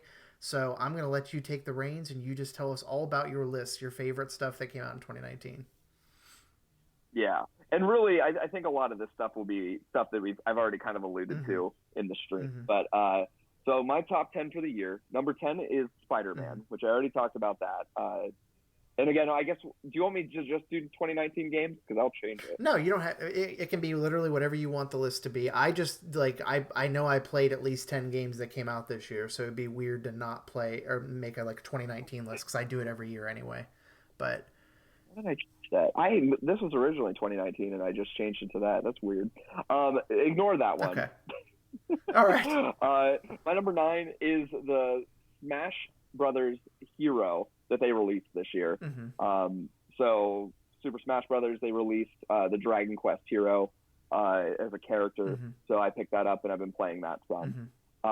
Number 8 is a game called Piku Niku, which came out at the beginning of this year. Kind of reminds me of Katamari Damacy in the way that it is just random, right? It's not your typical game. So I played that at the beginning of the year and had a lot of fun with that. Number 7 is Astral Chain. So again, talked about that a little bit. Really big fan of Nier Automata. Astral Chain was, it was okay. I wouldn't say it was a great game. There were, again, things I liked about it. Definitely by the end, I was like, let's speed this up. Let's finish this. My number 6 would be Kingdom Hearts 3. Again, not necessarily because I loved the game. There were a lot of complaints that I had with it. But I did sink a lot of time into it. And there were definitely aspects of it that I enjoyed, right? You and I are just such big Kingdom Hearts fans and have always been since the first game. That was just something that we were kind of waiting on and excited about. And like I said, I think that it dropped the ball in a lot of in a lot of like areas, but I think that it was kind of fun to finally get Kingdom Hearts 3. That's another thing I'd like to touch on too, because I know that you said we're both Kingdom Hearts fans. I normally don't like to place one above the other. You're definitely a bigger Kingdom Hearts fan than I am, because you've taken the time to play all the side games and stuff. But I think that's another bullshit thing about the video game community that I would like to call out, is that I don't care if you've played one game in the franchise or every single one. It doesn't make you any less of a fan. Like, obviously, if you're devoted, you're going to play every single game in that franchise, but not everybody has the time or the means to do that. And I think with Kingdom Hearts, I've played the mainline ones, but I haven't played any of the side ones. But truly, like, if you want to get down to it, that does make you a bigger Kingdom Hearts fan than me. You know what I mean? But it doesn't it doesn't make me any less of a fan. And I think that's something that a lot of people get way too caught up in is, oh, well, I played 9 games in the series and you only played 8. So clearly I'm a bigger fan, so I know what I'm talking about. And I hear a lot of discourse like that, and it just frustrates me almost as much as the Dark Souls thing. Like, I can be a fan of something based on how little or how much I've played of it. Like, that doesn't change the fact that I'm a fan of it, you know? But yeah, no, Well, Kingdom Hearts 3 was a weird thing because like it was like, am I loving this because of the nostalgia factor, or am I loving it because it's a good game? yeah, no, that was where I was at too. And the other thing too, like touching on what you touched on, like the bad thing about Kingdom Hearts is that they've released and they've done a good job of kind of making up for this in recent Yeah. years, but they've released so many different games on so many different Hmm. consoles that it just basically became not only am I trying to keep track of the story, but I'm also trying to keep track of the consoles that these games are coming Oh out on, yeah, so that way I can play them. yeah. And they've remedied that in the past like year or 2 years. But still, like you get some of these games, and you're like, this was a Game Boy Advance game that now I'm trying to play on my PlayStation 4, Hmm. uh, and doesn't necessarily work maybe as well as intended. Yeah, So it's just, yeah, it's something that rubs me the wrong way when people are like, "Oh, you're a fan of so and so. Well, why haven't you watched every single episode? Why haven't you played every single game in the series? Why haven't you watched every movie in the franchise?" It's like it doesn't. I'm comfortable with saying you're a bigger Kingdom Hearts fan than I am because you're my best friend, but in general, with most people, I don't think that there should be levels of fandom. It's like you like a thing or you don't, and you watch as much of it or play as much of it as you want to. It shouldn't matter. Like, you don't need to be a completionist to be a fan of something. Do you know what I mean? Like, does that make sense? yeah, Like, well, and Kingdom Hearts is another like just really toxic community oh, of yeah. people who are like, well, you just don't understand the story because you haven't played them all, and it's like, calm down. You don't understand the story No. either because the guy making it doesn't understand the story. Yeah, So that's true. get off your soapbox. Yep, exactly. I agree with that. But anyway. Uh, yeah, my number five are the Dragon Quest re-releases. Hmm. Again, I've sunk a decent amount of time into those, and I've just had a lot of fun playing those. Hmm. And I feel okay putting that on this list because they came out. They were technically re-released in Hey, 2019. we make the Uh, rules as we go. It's fine. Number four, The Legend of Zelda: Link's Awakening. Hmm. So they remade that this year for the Switch, and again, I had some problems with it, but overall, I really enjoyed my time with it, and I really enjoyed kind of exploring that world again. Since the last time I explored it, Hmm. I think was whenever it was released for the Game Boy back in the day. Hmm. So I had a lot of fun with that. The last three games are all games that came out this year. I think the earliest was in July. Hmm. And whenever I looked the other day on my Switch to see what games I've spent the most time with, like over the time of having my Switch, Hmm. all three of these games were kind of the top, like in the top five games I played on my Switch in like time Hmm. wise. And number three for me is Pokemon Shield. Nice. So that game only came out a couple weeks ago, and I've already put like, I want to say about 30 or 40 hours into Hmm. it. Absolutely love it. Hmm. Again, problems with it. There are things that they could have done better, I think. But overall, finally getting a Pokemon game on a console and being able to play that console on the TV or in handheld mode has just been just really Oh, fun. yeah, for sure. And there's a lot of things about that game that I really like that they've kind of shaken up. Hmm. I kind of, and this is going to be a complete opposite of what most people feel, but I actually am really happy that not all the Pokemon are in the Yeah. game. Because I don't know, you just, with a lot of those games, you just see the same Pokemon over and over and over again. Hmm. And I think that with taking some of them out and then putting all these new Pokemon in, there was a bigger chance of seeing the newer Pokemon Hmm. than what there maybe has been in the past. Hmm. I think X and Y was one where they put only new Pokemon throughout the game. Yeah. And then once you beat it, there was like the old ones. But overall, just the way that they integrated everything in that game, I don't know. I just really thought it was a lot of fun to Yeah, play. I agree with you there for sure. My number two is Mario Maker 2. Mhm. Again, I said earlier in the stream, never been a huge maybe Mario fan in the sense where I got to play all these games. But Mario Maker 2, just the levels that were made by the community have just been a blast. The things that people have been able to do with that game is phenomenal. Mhm. There was just an update this week where you can now play as Link, and they added even more content to the game in the sense of like traps and enemies and things like that. So Mario Maker 2 has just been a lot of fun for me. And as well, it is, like I said, it made me want to go back and play Super Mario World and beat Super Mario World. Mhm. So I really hold that game in a high regard.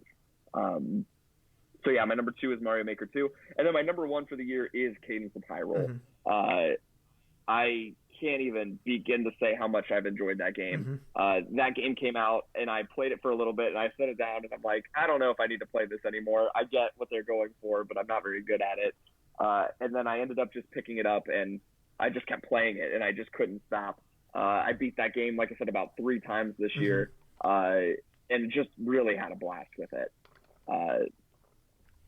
So yeah, and like I said, I talked about it a little bit more in the other list. Yeah, no, that's a solid list of top 10 games for sure. Yep. Did you have any other lists for 2019? Let me look on my phone. I can tell you the top 5 books that I've read this year. Yeah, go for it. All right. My number 5 would be a book called The Gone World. And before I get into this, let me say, Stephen King is my favorite author, and I read everything. Currently, I'm working through all of his books. You're going to hear his name a lot. But Gone World is one of the few books I've read this year that was not by Stephen King. And I really liked it. I was really impressed with the story and the ending of that book. I wish that you would read it in the sense that just the last 5 pages of that book are just something else. I've never... It just took the entire story and just kind of did something to it that was it felt a little gross, actually, but it was really an interesting concept, and it worked in the rules of the story. Originally, Neil Blomkamp, is that his last name? Blomkamp, I think, is how it's spelled, but I don't know if that's how it's pronounced. But yeah. Yeah, so originally, he's credited in the end of this book, in the acknowledgement section, as being a big help on getting this book, written. And originally, he was going to make a movie of this book. And I was really excited until I looked the other day and saw that he wasn't attached to it anymore. Man. Yeah. Yeah, but it just does some really cool stuff with time travel. It creates kind of some new rules for time travel, and it follows it really, really well. And like I said, by the end of the book, some things happen, and it works in the rules that this guy set up with time travel, but it ends up feeling really gross. Yeah. Not to ruin the book, but the whole book was about this really strong female character. And then by the end of the book, after everything kind of happens and all this time travel stuff gets kind of settled, it ends up that she isn't this strong character anymore. in one way, I guess, to put it, and ends up by the end of it being very weak and a very I don't know, weak, and I don't know what other word I want to use for it, character. And it was just kind of wild to read that, because she's, like I said, was one of the strongest female characters I've ever read in a book. And to have that at the end was a little weird. Oh, sure. Absolutely. Yeah. In line with the story. So that's my number 5. Number 4 is a book called Finders Keeper by Stephen King, which is a phenomenal book. I won't say too much about it, but has a really good mystery behind it. Stephen doesn't necessarily do a lot of mystery novels, but this was a mystery book, and I thought he did a really good job. So instead of Finders Keepers, it's just Finders Keeper, singular? No, Keepers. Oh, Keepers with an S? Okay. I was excited for a minute, because I was like, oh, that's like a play on words, like it's like a singular, but... Yeah. Okay, Finders Keepers. Okay. Sorry, Stephen. That's Mr. King.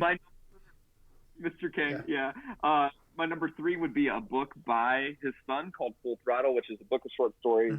Some really great stories in there. Joe Hill writes some just phenomenal short stories. There's a couple in there that he wrote with his dad. One of them was In the Tall Grass, which has recently become a Netflix movie, which I would suggest checking out. I know it's kind of horror-based, and I think you'd really enjoy it. It's weird, but it's good. I started watching that because that came out in October, right? In the Tall Grass, the movie on Netflix. I started watching it one day. I was on the exercise bike at home, and I started watching it, and I was like, I don't know why, maybe just because I was miserable because I was on the exercise bike, but I never came back to it after 10 minutes. I was like, I just don't want to watch this right now, so maybe I'll... Yeah, it's definitely not an exercise bike type movie, I will say yeah, that. well, let me be honest with you, there's not many that are, so I don't know why I thought that one would be. Yeah, you kind of have to watch it, and honestly, it kind of reminds me of an 80s B movie in a way. it's not necessarily great, but there's a couple like plot points in it that are very interesting and very cool to kind of see what they do The with only it. cool thing that Um, I remember seeing in what I saw of that movie, and it's not a spoiler, it's just like a cool thing that happened in like the first 15 minutes. The part where they're jumping in the cornfield. they're jumping. Yeah, that's in the trailer Oh, is it? actually. Okay, so Yeah, I don't feel bad talking about it then. Fuck him. yeah, But yeah, yeah. Go anyway, for it.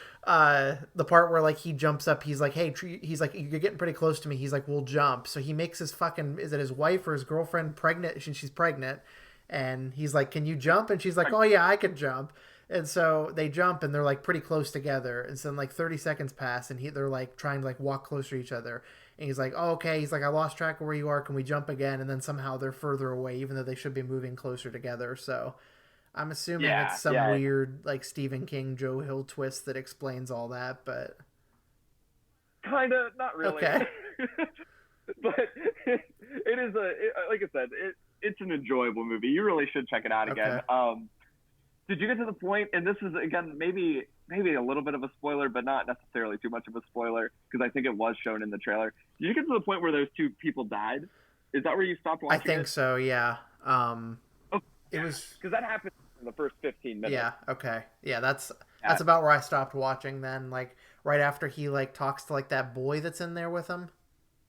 yeah, yeah, yeah. Yeah. Okay. Yeah. It's that. Yeah. I mean, like I said, to be fair, there's not many things I want to be doing when I'm on the exercise bike other than focusing on not fucking dying. But and there's not many movies I can watch on the exercise bike either. I'm going to the gym now anyway, so I just like am like standing on most machines, so I really can't watch anything anyway. Yeah. But yeah, that was when I was still working out at home a lot, and I like needed something to do, so I would like put stuff on the iPad. And eventually, I was like, I need something lighthearted, so I'm just gonna watch Seinfeld. And so that's what I did when I worked out on that bike. But So that was my number yeah, three, Full Throttle by Joe Hill. mm-hmm. My number two is, and I kind of have a complicated relationship with this book. It is Desperation by Stephen King. Mm-hmm. So back in high school is whenever I really started reading Stephen King stuff, and I started reading Desperation, and I stopped Mm-hmm. about maybe 50, 60 pages in, and really that was the last Stephen King book that I read for like a long time. Uh, so this year I decided I was going to pick it up and finish it because I'm working through reading all of his books. Mm-hmm. And I was really I was concerned that I was going to start reading it and I was just going to get to a point and I was going to think I don't need to finish this and stop reading just in general, right? Because that's what happened this last time I tried to read this book. And I think after it, I didn't read a book for like maybe 2 years after I got 70 pages into it originally. But I started reading this book. I just fell in love with it. I was really impressed with the story, and it kind of had a sci-fi type element to it. And the way that he handled it, I just thought was really good. The characters were really well written. Some twists in it were just really well designed. I think it would be really hard to make a movie of. I don't think that has been a movie made of it. And I think if they tried to make a movie of it, it wouldn't necessarily be very good. But yeah, that's my number two for the year, Desperation. Cool. And my number one book for this year is also by Stephen King, and it is The Institute. Cool. So that is a book that he wrote this year. And there's a lot of people who think that Stephen King has kind of passed his prime, that he should kind of just stop writing. And there are moments where maybe I don't necessarily have the exact same idea. I really enjoy reading his stuff, but there's definitely an element to a lot of his newer stuff where it's maybe not as good as what some of his first stuff was. Can you still hear me? I think something happened to I think my AirPods are dying. Oh, are they? Yeah, but it's fine. I got enough time. Okay. But my favorite book this year was The Institute. I thought that, again, kind of some sci-fi elements to it. The way that he handled it, I thought was just really excellent.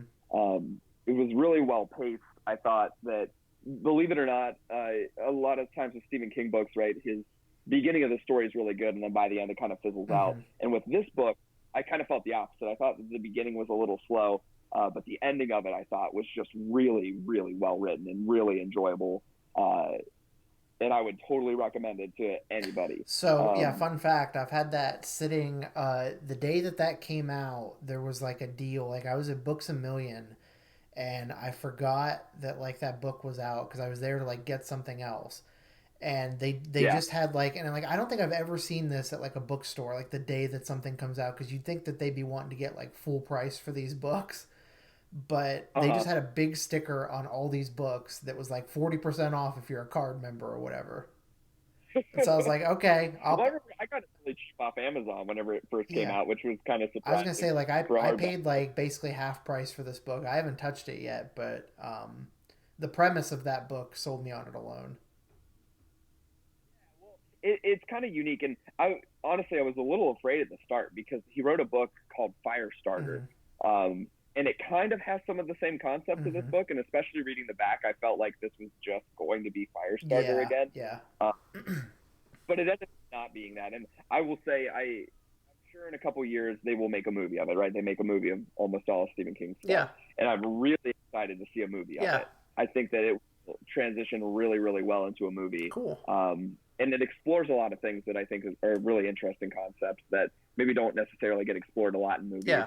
Um, and yeah, like I said, I was head over heels for that book. I started reading it and I couldn't put it down. No, that's cool. Uh, just really impressed with Maybe it. if I ever Which, learn how I to mean, read again, again, I'll pick it up and figure it out. yeah. And I mean, I love Stephen King books, but this one was really surprising to me just because it was a newer one by him, Mm-hmm. and it reminded me a little bit of older Stephen No, King. that's really cool. Yeah. So that's your top books list. Is there anything else you want to cover before we end this year-end podcast?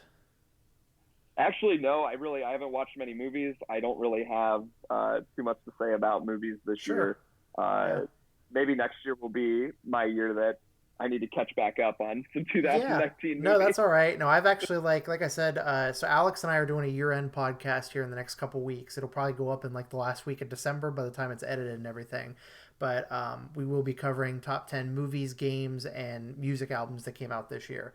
But like I said, so that's going to do it. Actually, we are just at the 2 hour and 15-minute mark here.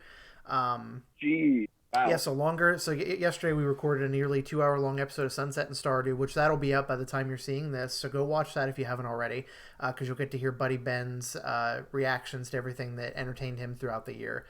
But yeah, so we got some content to look forward to on the channel. We've got some year end stuff, including this. We've got the anniversary stream on the channel, which I think will have already happened by the time you see this. We've got a Star Wars stream that I think will be happening after this, so I can plug that for a minute here. That'll be on December 20th, which is the Friday that the movie comes out. We are going to be going to see it at like 4:55, I think. So I'm going to come home after the movie and I'm going to stream some old Star Wars games on Mixer. As always, check the Adjective Gaming Facebook, Twitter, and Instagram profiles if you want more information. Aaron, thank you for taking over 2 hours to talk to me about all the cool stuff that happened this year. I really appreciate it. Okay. Hey, I actually I do have one more list before we Oh, do go, you? and I'll make it like Oh, super yeah. quick. Yeah, are you Yeah, ready? go for it. It's my top 5 favorite weddings of 2019, Jesus. All right. and all 5 of them are the same wedding. They're all your Well, weddings. thanks, bud. I appreciate it. I think That's all I got. I think Ben and I talked about it, and I think I've talked about it on the channel already. If you didn't know already, me and Christa got married, and if you haven't figured that out by now, then you really haven't been watching our videos, considering how often I say my wife. But anyway, thank you. I appreciate that. That's cool that I made your number one this year. I know it was a hard decision narrowing that one down. But anyway, thank you, Aaron, for being here and doing the lists with me as usual. And thanks to everybody for watching. Like, comment, and subscribe. Please do all of that. Check out all of our social media pages. Check out our YouTube channel. We do live streams every Friday night on Twitch usually, whether it's solo streams or Border Boys with Alex. But yeah, we got a lot of cool stuff coming out before the end of the year here. We only got a couple more weeks until we're done with the decade, so we're going to try to pump out some Adjective Gaming content the best way we know how. So year-end stuff, Star Wars stream, 1 year anniversary stream, lots of stuff to look forward to. Thank you everybody for watching. Thanks again to Aaron for being here and doing this with me today, and we will see you guys next time.